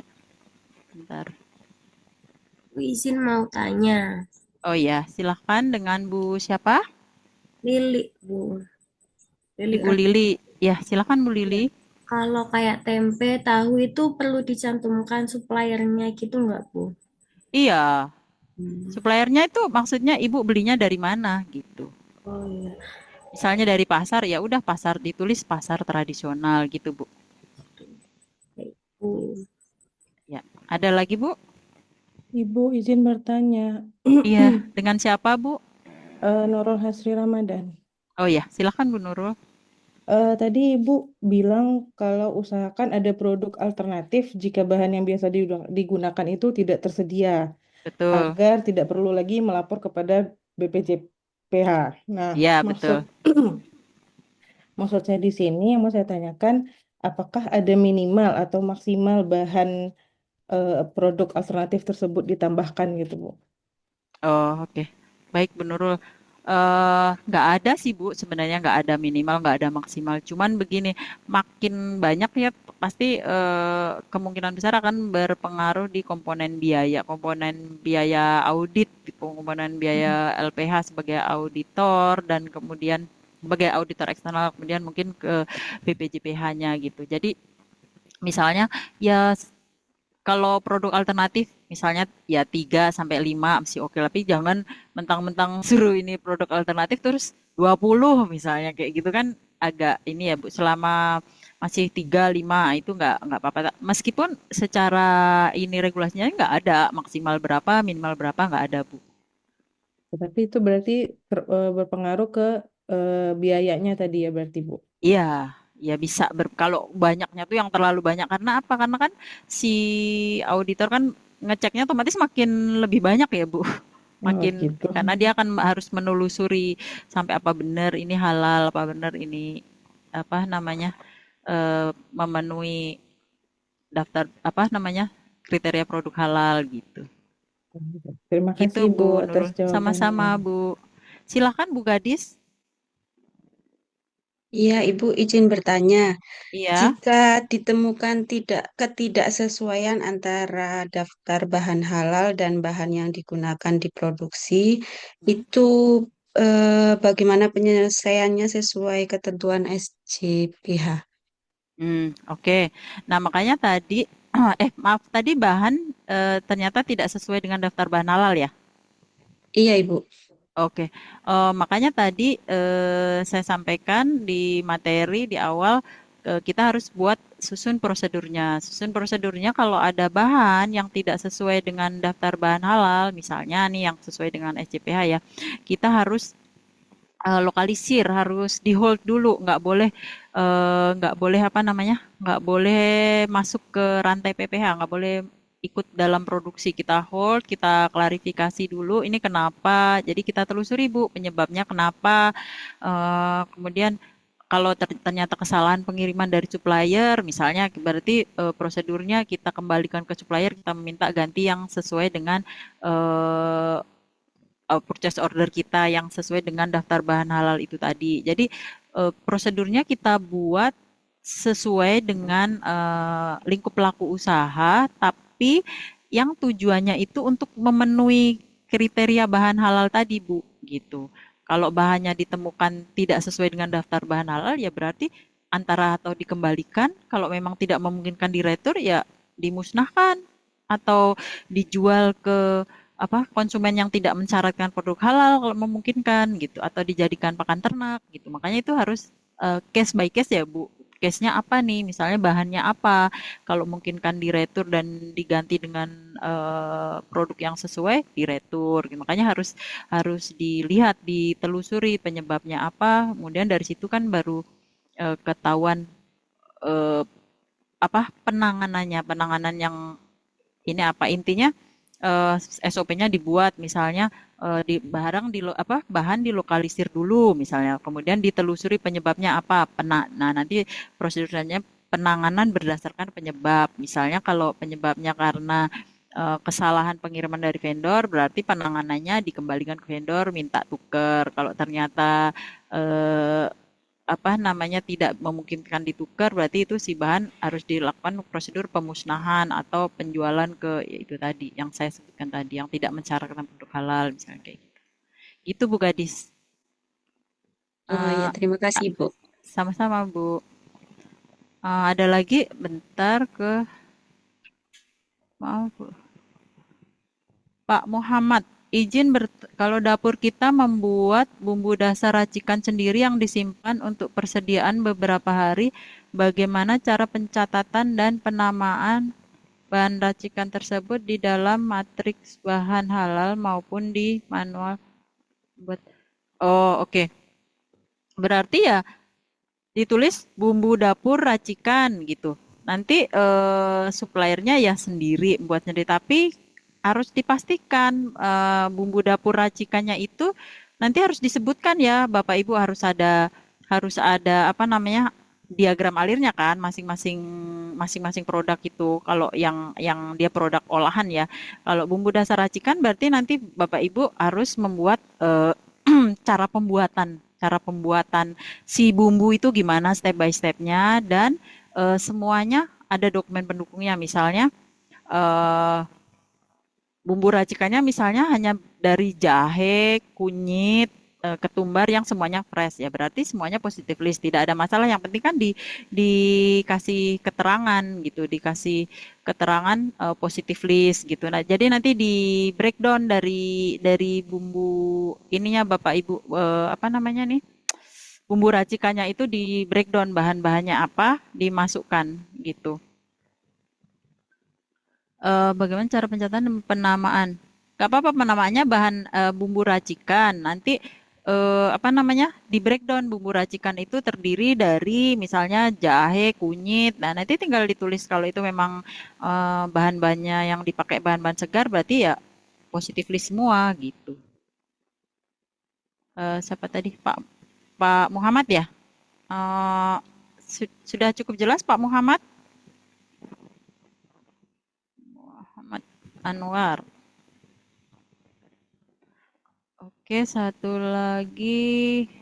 Apa yang dilakukan oleh pelaku usaha jika di tengah jalan mendapati ada pergantian merek atau produk bahan baku yang tidak sesuai dengan bahan yang disetujui BPJP? Apa yang dilakukan oleh pelaku usaha jika dengan pergantian merek atau produsen? Melaporkannya Bapak. Jadi gini, kalau ganti produsen dia misalnya sama, produknya sama persis, tapi dibeli misalnya nih tepung Bogasari. Tepung Bogasari itu misalnya produsennya Bogasari, kemudian dia dibeli oleh Ajinomoto misalnya. Nah, si Ajinomoto itu harus mengajukan sertifikasi halal ulang, harus mengajukan sertifikat halal ulang gitu karena nggak bisa memakai sertifikat halal yang sudah dimiliki si Bogasari. Otomatis Bapak Ibu sebagai pelaku usaha harus kalau masih tetap mau pakai si tepung Bogasari yang sudah dibeli Ajinomoto itu harus meminta si Ajinomoto untuk melakukan sertifikasi halal. Jadi ada dua jalan ya. Bapak Ibu meminta sertifikat halal dari Ajinomoto, sertifikat halal yang baru karena dia produsen baru meskipun produknya sama, atau Bapak Ibu mengganti dengan merek lain otomatis produsennya lain. Nah, dua-duanya itu nggak boleh kita pakai sebelum kita meminta rekomendasi ke BPJPH. Jadi ini sama aja dengan penggunaan bahan baru, Bapak Ibu. Intinya penggunaan bahan baru itu harus melalui rekomendasi BPJPH. Rekomendasinya itu bisa berupa langsung gini. Kalau memang bahan penggantinya, bahan alternatifnya itu sudah bersertifikat halal, itu biasanya cepat, bisa 1-2 hari. Oke, langsung oke, boleh gitu. Nanti tinggal surat rekomendasinya itu ditambahkan di lampiran sertifikat halal aja gitu. Jadi udah bisa langsung dipakai. Tapi ada case by case yang misalnya kayak ini. Tadi tepung Bogasari ini dibeli oleh produsen Ajinomoto. Dia belum melakukan sertifikat halal. Nah, saat Bapak Ibu mengajukan ke BPJPH untuk mengganti dengan tepung yang ganti produsen ini tadi, nah bisa jadi si apa namanya BPJPH rekomendasinya adalah akan ada audit ulang gitu, audit ulang dari ke produsen gitu. Ya makanya apa namanya cara amannya ya mencari yang sama-sama sudah bersertifikat halal gitu Bapak Ibu. Biar nggak perlu audit ulang tapi hanya tinggal menunggu rekomendasi aja itu lebih cepat. Aman. Bentar.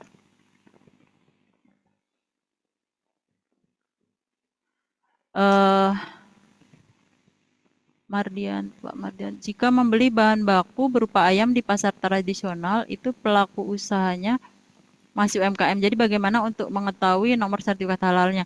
Iya, ini case yang banyak sekali ya, Bapak Ibu dialami oleh terutama SPPG, terutama di daerah-daerah kecil. Kalau di kota-kota besar itu sudah banyak sekali RPU, rumah potong unggas yang bersertifikat halal. Jadi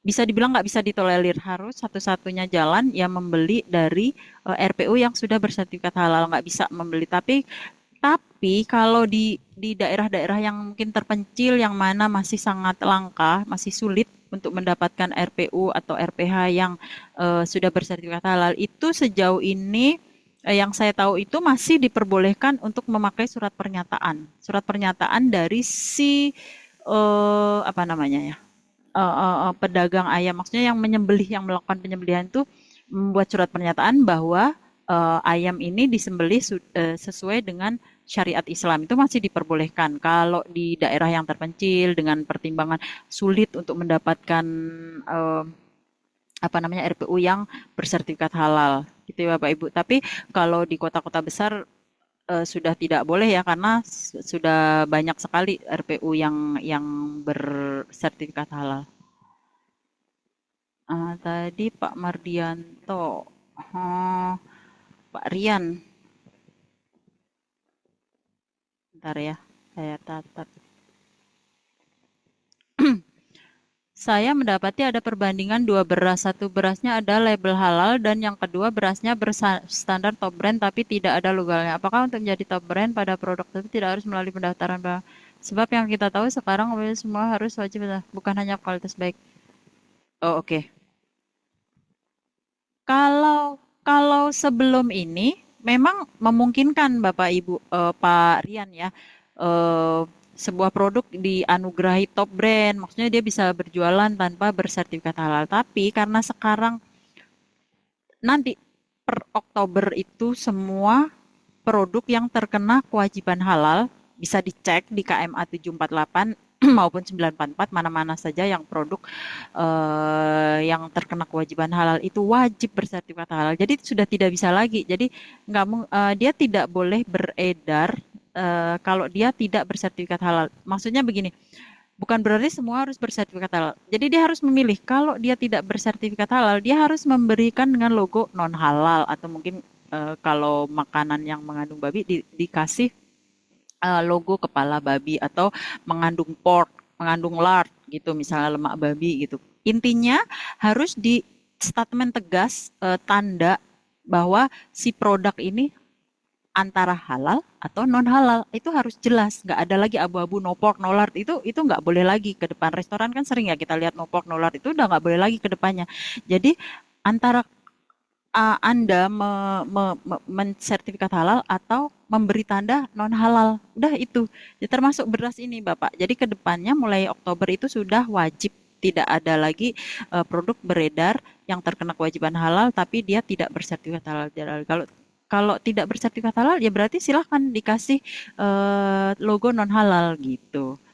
Gitu ya, karena halal sendiri ini juga bisa menjadi value added ya, nilai tambah, selling point, nilai jual sebuah produk. Kita ada dua produk nih yang sama, tapi si produk ini yang satu bersertifikat halal, yang satu tidak halal, kayak beras yang Bapak tanyakan tadi. Pasti kita tentunya konsumen akan cenderung untuk memilih yang bersertifikat halal kan. Nah, artinya apa? Artinya itu kan menjadi nilai tambah, sertifikat halal itu menjadi nilai tambah, menjadi nilai jual tersendiri gitu. Terima kasih Ibu. Sama-sama Pak. Ibu Sri Nita, apakah format SBA yang benar harus pakai template? Tadi sudah saya sampaikan ya di awal Bapak Ibu, boleh pakai template kalau kita nggak mau repot. BPJBH sudah menyiapkan template-nya, tapi kalau kita mau membuat template sendiri boleh, selama informasi-informasi yang dimuat itu lengkap ya, sesuai yang panduan di SCPH, itu boleh Bu. Tapi kan nggak gampang ya membuat template itu. Ya kalau saran saya sih mending pakai template yang sudah disediakan, kita nggak perlu susah-susah gitu. Tapi kalau mau buat sendiri juga boleh. Pak Muhammad nih terakhir ya, habis ini kita bahas soal karena udah waktunya tinggal 20 menit. Izin, bagaimana kalau bahan baku kita secara dokumen di web BPJPH masih aktif tapi tiba-tiba ada berita dari pemerintah kalau produk tersebut sedang bermasalah? Langkah cepat apa di SOP SCPH yang wajib diambil penyedia halal? Maksudnya bermasalahnya ini kenapa ya Pak Muhammad? Kira-kira contohnya? Kalau misalnya nih bermasalahnya ternyata ada desas-desus gitu, misalnya ada gosip ternyata produk waktu itu pernah ya permen apa gitu yang rame, permen susu atau apa yang sudah bersertifikat halal tapi ternyata di komposisinya tuh disinyalir mengandung lemak babi. Nah misalnya ya itu ada bahan seperti itu yang sudah bersertifikat halal tapi ternyata disinyalir.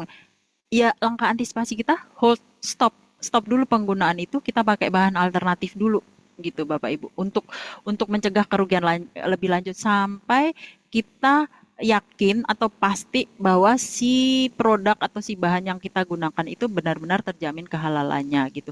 Kalau kita sudah memasukkan bahan alternatif di daftar bahan, kita bisa langsung mengganti dengan bahan lain, bahan alternatif tersebut. Tapi kalau ternyata kita belum sempat atau belum ada kita lupa gitu tidak memasukkan bahan alternatif, ya kita minta izin, minta rekomendasi dulu dari BPJPH untuk memakai bahan baru gitu, bahan alternatif tadi gitu. Gitu ya Bapak Ibu. Oke, kita saya izin share. Kita masuk ke ini dulu. Apa namanya?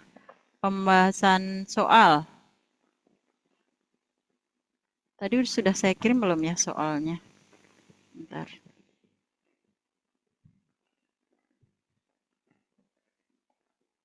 Belum ya?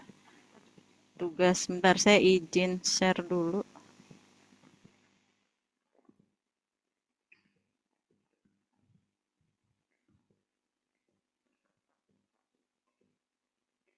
Tugas kita nanti disubmit di tugas 1 ya Bapak Ibu, di link login itu Bapak Ibu nanti pilih menu tugas 1, nanti disubmit di situ. Tolong disubmit dalam format PDF. Nah, itu tugas satunya. Oke, kita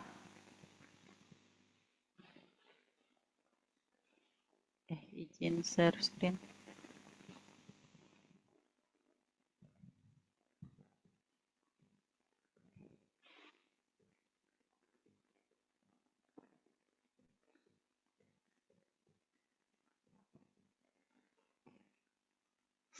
Sudah muncul Bapak Ibu?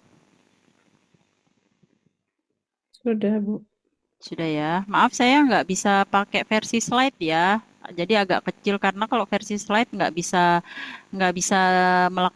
ngetik, nggak bisa, jadi nggak bisa ngasih contoh. Nah, ini nanti tugas Bapak Ibu adalah mengisi manual SJPH. Ini logo usaha. Jadi Bapak Ibu masukkan nanti logo usaha SPPG Bapak Ibu masing-masing. Kemudian nih yang merah, jadi yang kan ada merah-merah ini semua ntar diisi ya Bapak Ibu. Ini isi nama usaha perusahaan itu berarti nama SPPG Bapak Ibu apa. Kemudian tanggal tahun penyelia halalnya diisi nama penyelia halal Bapak Ibu. Ini nama pemilik SPPG. Kemudian gampang ya kalau yang itu biasanya di matrik bahan nih masalahnya. Nih nama pelaku usaha ditulis berarti nama pemilik usaha. Alamat perusahaan berarti alamat SPPG Bapak Ibu. Alamat SPPG, misal alamat SPPG. Ini nama pelaku, nomor telepon. Ini mudah ya. Jenis badan usaha, yayasan biasanya kalau SPPG ya, sesuai NIB pokoknya.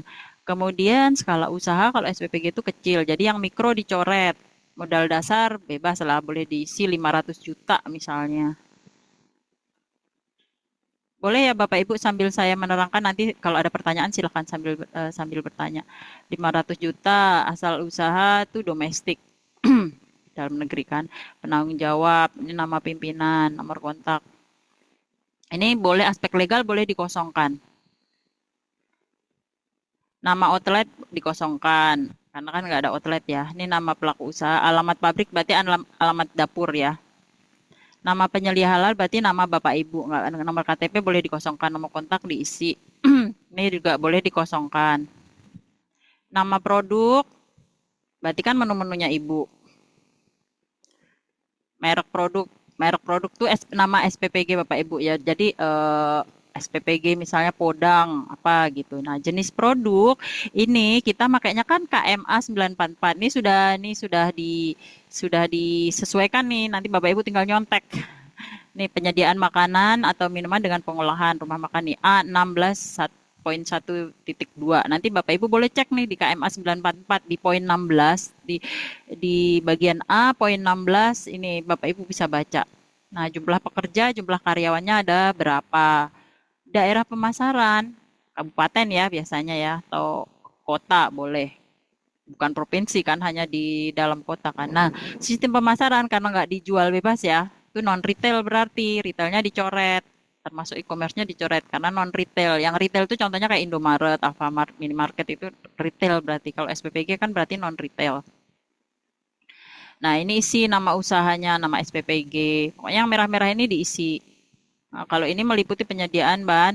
Nah, ini yang merah ini Bapak Ibu bisa hapus yang tidak relevan. Jadi eh, proses produk halal di SPPG itu meliputi apa? Penyediaan bahan. Oke, penyediaan bahan kan ada ya, pasti penyediaan. Pengolahan ada, penyimpanan ada nggak di SPPG?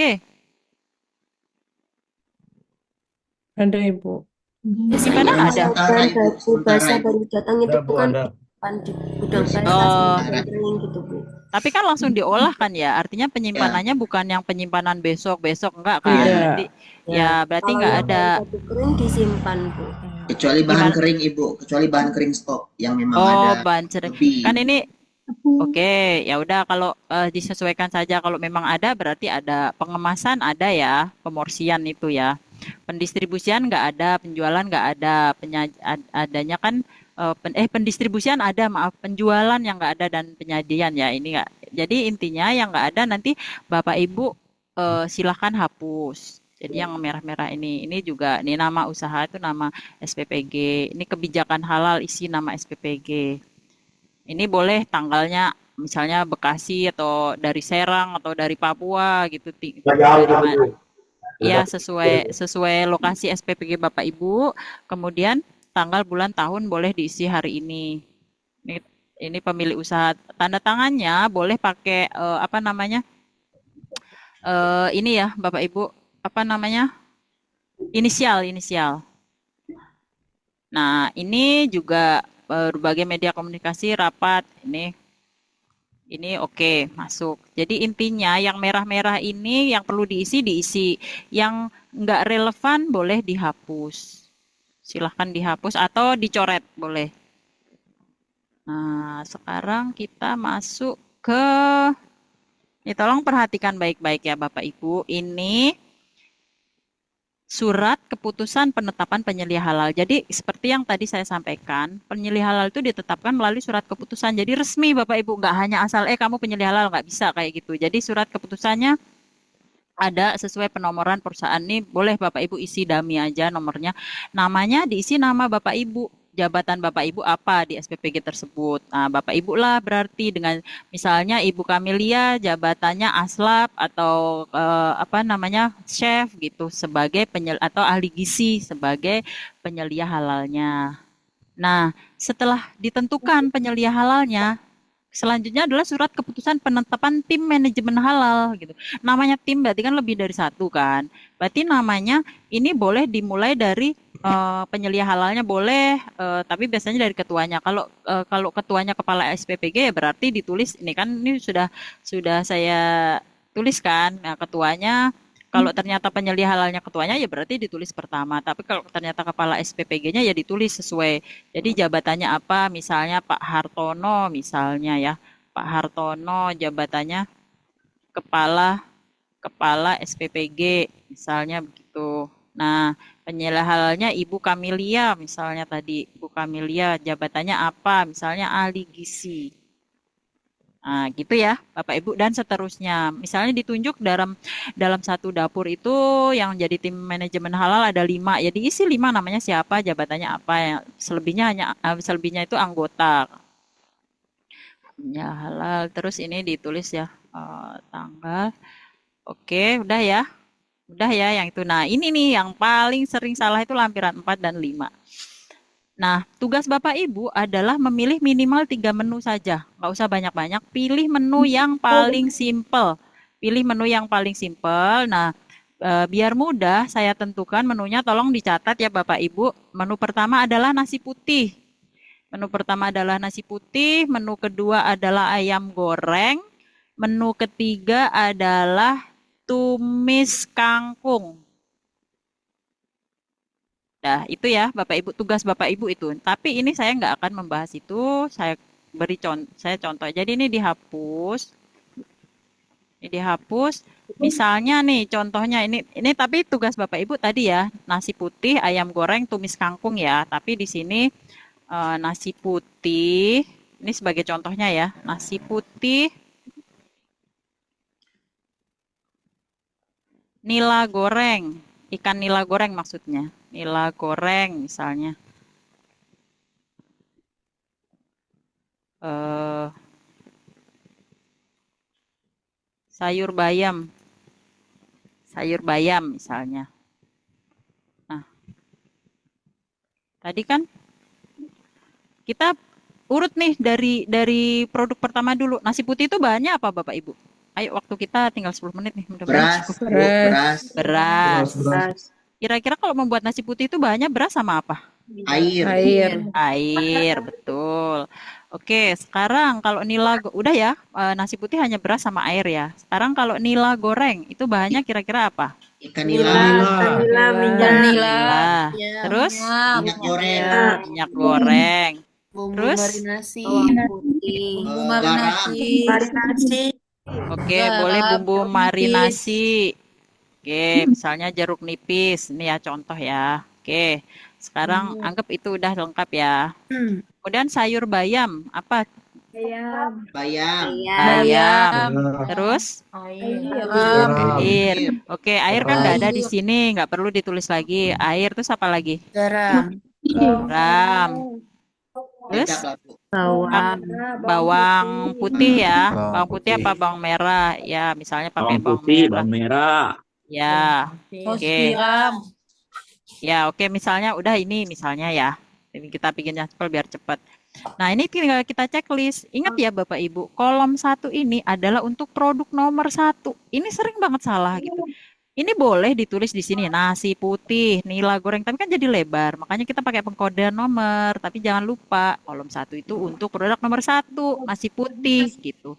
Jadi kita checklist untuk produk nasi putih tadi apa bahannya? Beras. Kita checklist kan? Beras, air, kita checklist. Udah kan? Ya udah, jangan ya udah checklist. Kadang tuh ada yang di checklist semuanya. Nomor 1 di checklist, nomor 2 di checklist, semuanya di checklist. Padahal itu di checklist berdasarkan bahan yang digunakan. Bahan yang digunakan per produk. Karena ini produk nomor 1 adalah nasi putih, ya udah bahannya cuma 2. Berarti yang di checklist ya cuma 2 ini gitu. Nah, sekarang produk nomor 2, nila goreng. Bahannya apa tadi? Ikan nila, Vanilla. minyak goreng, Ya goreng. bumbu marinasi, Jeruk jeruk nipis. nipis. Oke, udah kan? Berarti udah. Sekarang produk nomor 3, sayur bayam kan, Bayam. bayam, air, Garam. ya kan? Air ada di atas nih, air, garam, Bawang putih, bawang merah. bawang putih, bawang merah. Nah, gini. Mudah ya, Bapak Ibu. Oh ya, ditambah food tray ya. Tray. Sama nanti cleaning agent ditambah gitu. Food tray karena kan di food tray sebagai kemasannya kan kalau di SPPG gitu.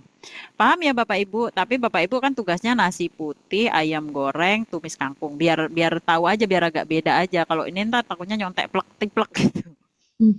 Nah, gitu ya, Bapak Ibu udah dicatat ya, nasi putih, ayam goreng, tumis kangkung.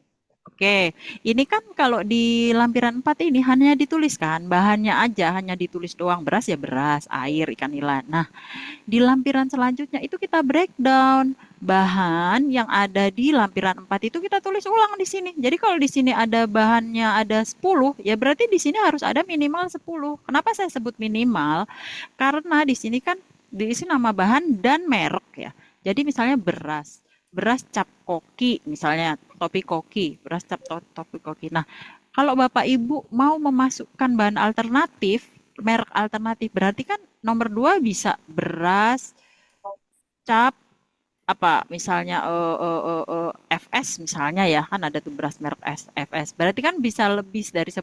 Artinya apa? Minimal tuh ya harus 10. Misalnya ternyata Ibu nggak masukkan, kalau di tugas ini nggak perlu memasukkan bahan alternatif ya. Ini saya hanya memberikan pemahaman. Artinya minimal yang ada di bawahnya itu ya harus sama persis dengan yang di atas, tapi bisa lebih gitu. Tidak bisa kurang karena semua yang ada di sini harus dimasukkan ulang di sini. Dimasukkan brandnya, kalau di atas kan cuma beras. Nah, di sini dimasukkan brandnya, misalnya cap topi koki. Kemudian diisi berdasarkan jenis bahan, tadi udah disebutkan. Bahan baku, bahan tambahan, bahan penolong, atau termasuk kemasan atau pembersihan. Nah, beras termasuk bahan apa Bapak Ibu? Bahan baku. Bahan utama, Bu, bahan baku. Bahan baku. Oke, sesuaikan dengan penamaan di sini ya, berarti bahan baku. Nama produsennya misalnya PT PT ABC misalnya ya, saya nggak tahu, ini bisa Di dicek. rumah ya, di Arab. Negaranya kan berarti Indonesia Itu karena dia produk berhasil. dalam negeri. Suppliernya misalnya Superindo, misalnya ya Bapak Ibu. Nanti disesuaikan dengan lembaga penerbit karena dalam negeri otomatis BPJPH. Nomor sertifikat halal Bapak Ibu nanti cari di tadi website bpjph.go.id. Misalnya ID 17 angka gitu. Tanggal terbit misalnya 23 Maret 2020 misalnya. Nah, ini kan jelas-jelas ada sertifikat halal, berarti dokumen pendukungnya ya sertifikat halal atau SH. Ada yang yang di sini ada sudah jelas-jelas ada sertifikat halal, tapi di sini tulis positif semua atau positif halal semua. Enggak, maksudnya di sini suruh menyebutkan dokumen pendukung jenisnya yang dipakai. Kalau COE ya di sininya berarti COE. Nah, misalnya tadi beras sudah ada, misalnya bawang merah, tadi kan ada bawang merah. Harus disebutkan urut ya, ini kita langsung loncat aja.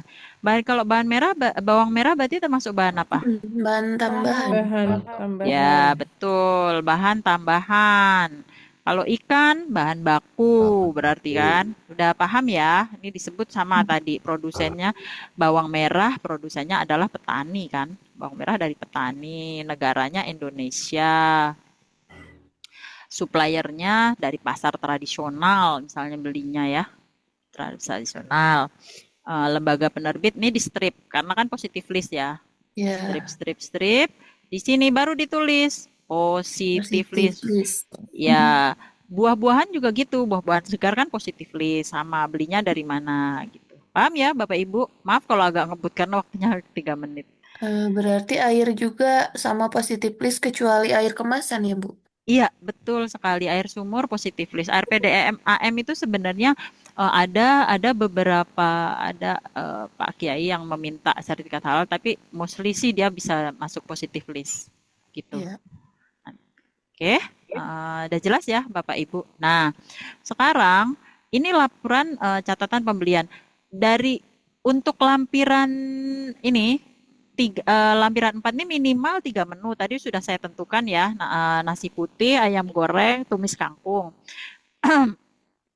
Nah, ini tinggal breakdownan dari lampiran 4. Nah, untuk lampiran selanjutnya itu cukup diisi satu. Jadi nama bahan yang digunakan, misalnya beras. Ya udah, beras aja. Cukup boleh sebutin beras misalnya atau ikan atau minyak goreng, boleh diisi salah satu aja. Cukup satu merek disebut, produsen, jumlah beli maksudnya ya, jumlah misalnya 50 kg. Tanggal pembelian ya diisi misalnya pakai dummy aja tanggal berapa. Penanggung jawab yang beli itu siapa. Itu cukup satu aja. Nah, catatan pemeriksaan bahan itu dari yang kita beli beras, tanggal kedatangannya tanggal berapa. Misalnya hari ini tanggal 6 Agustus. Terus nama bahannya apa? Beras, kan tadi beras. Jadi berhubungan kan dengan atasnya mereknya tadi disebutin, produsen, negara produsen, kesesuaian dengan daftar bahan halal, sesuai berarti karena ada di daftar bahan halalnya gitu. Nah, lampiran ke-8 catatan penyimpanan, tanggal penyimpanan. Misalnya tanggal kedatangan kan tanggal 2, hari ini tanggal 6 ya, 6 Agustus. Nama bahannya beras, merek produsen, kesesuaian sesuai. Keterangannya tidak ada penyimpanan, misalnya gini, tidak ada penyimpanan karena bahan langsung diolah. Misalnya kayak gitu. Ya kan, tidak ada penyimpanan kan langsung diolah kan di SPPG. Nah, yang ini lampiran 9 surat pernyataan bebas babi. Ini nama pelaku usaha ya, Bapak Ibu, nama pemilik usaha. Jadi namanya siapa, jabatan, pemilik SPPG misalnya, nomor KTP-nya cukup dikosongkan saja, perusahaannya nama SPPG. Ini juga tanda tangannya pakai inisial aja, nggak perlu materainya. Nah ini layout denah ruang produksi itu kan saya ada kirim materi, di situ kan ada contoh layout ya. Layout produksi itu boleh nyontek di situ, boleh di copy, ditulis di sini, di copy di sini. Tapi Bapak Ibu juga boleh menggambar denah layout ruang produksi sesuai dengan di tempat SPPG di dapur Bapak Ibu masing-masing. Tulis aja di kertas, di foto. Jadi di copy di sini dalam format JPEG kan, difoto kan format JPEG, nanti di copy di sini boleh.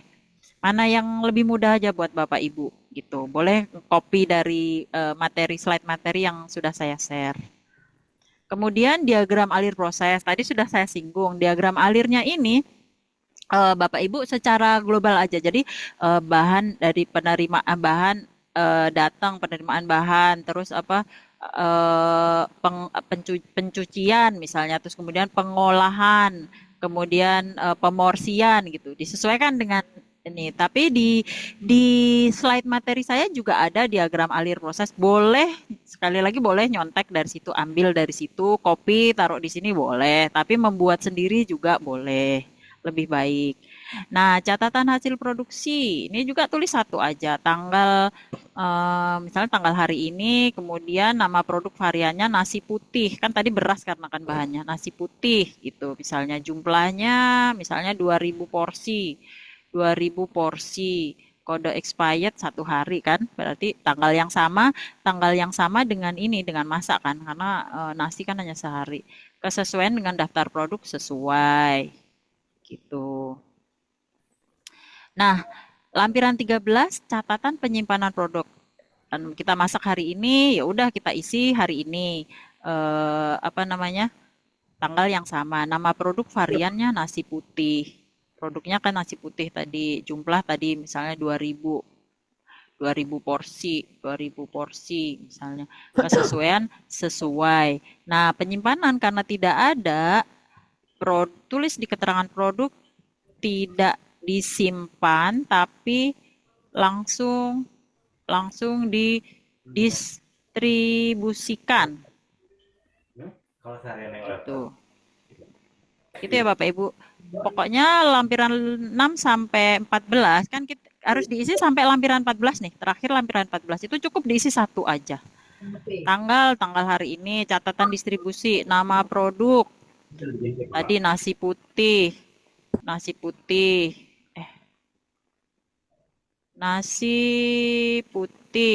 Jumlahnya tadi 2000 porsi. Nah, ini tujuannya mana? Di SD mana? Misalnya SD Banjarsari misalnya ya.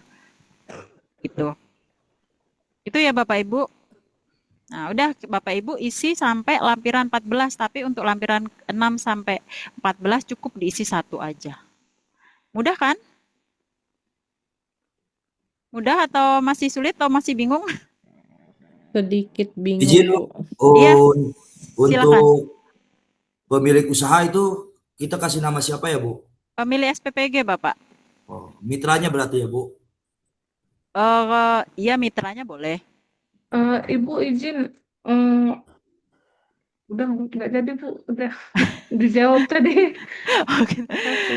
Iya, Ibu, kalau misalnya itu ada yang tanda tangan itu diinisialin aja, Bu. inisial aja. Iya, pakai inisial Lalu aja, untuk Bapak. yang tadi ada tanda tangan yang kayak ketua, terus ada anggota-anggotanya kan sebelahnya ada tanda Itu tangannya pakai inisial aja. inisial aja. Oke, Bu. Iya, pakai inisial aja. Untuk Oke? Ibu izin nanya, untuk nama usahanya diisi nama SPPG apa nama Iya, yayasan? betul. Nama SPPG, Bapak Ibu. Oh iya, terima kasih Bu. Nama SPPG. Ibu, Ya, silakan Bu. pemilik SPPG-nya boleh dibuat nama ketua SPPG-nya aja, Bu? Atau Iya, semuanya? boleh. Ketua SPPG atau mitra boleh. Baik. Oke ya Bapak Ibu, mudah-mudahan cukup jelas meskipun terakhir agak ngebut karena waktu kita sudah habis, tapi alhamdulillah kita sudah bisa membahas sampai lampiran 14 ya Bapak Ibu. Jadi mohon diingat tadi menunya sudah saya tentukan 3 menu, tapi untuk lampiran 6 dan sampai 14 cukup diisi satu saja. Izin Bu, Baik. bertanya Bu, izin Bu, tanya. Iya, satu lagi ya. Deadline-nya sampai kapan Bu ya? Nanti bisa komunikasi dengan fasilitator masing-masing ya, tapi biasanya sampai jam 9 malam ya Bapak Ibu. Jam Oh, 9 siap. malam ini, karena besok akan ada tugas-tugas yang lain, jadi biar nggak numpuk gitu, usahakan sebelum jam 9 malam, biar ada waktu Siap. fasilitatornya untuk mengecek. Siap Bu, siap. Ya. sudah Baik, ya. 17. Iya, baik Bapak Ibu, waktu kita sudah lewat. Terima kasih sekali atas keaktifannya. Semoga cukup jelas Mohon maaf bila ada kekurangan dalam penyampaian materi. Sekali lagi, tetap semangat, insya Allah Bapak Ibu, untuk menjadi penyelia halal yang berintegritas. Amin ya rabbal alamin. Baik, saya akhiri. Terima kasih sekali lagi. Assalamualaikum warahmatullahi wabarakatuh. Waktu dan lain saya Waalaikumsalam warahmatullahi wabarakatuh. Bapak-Ibu.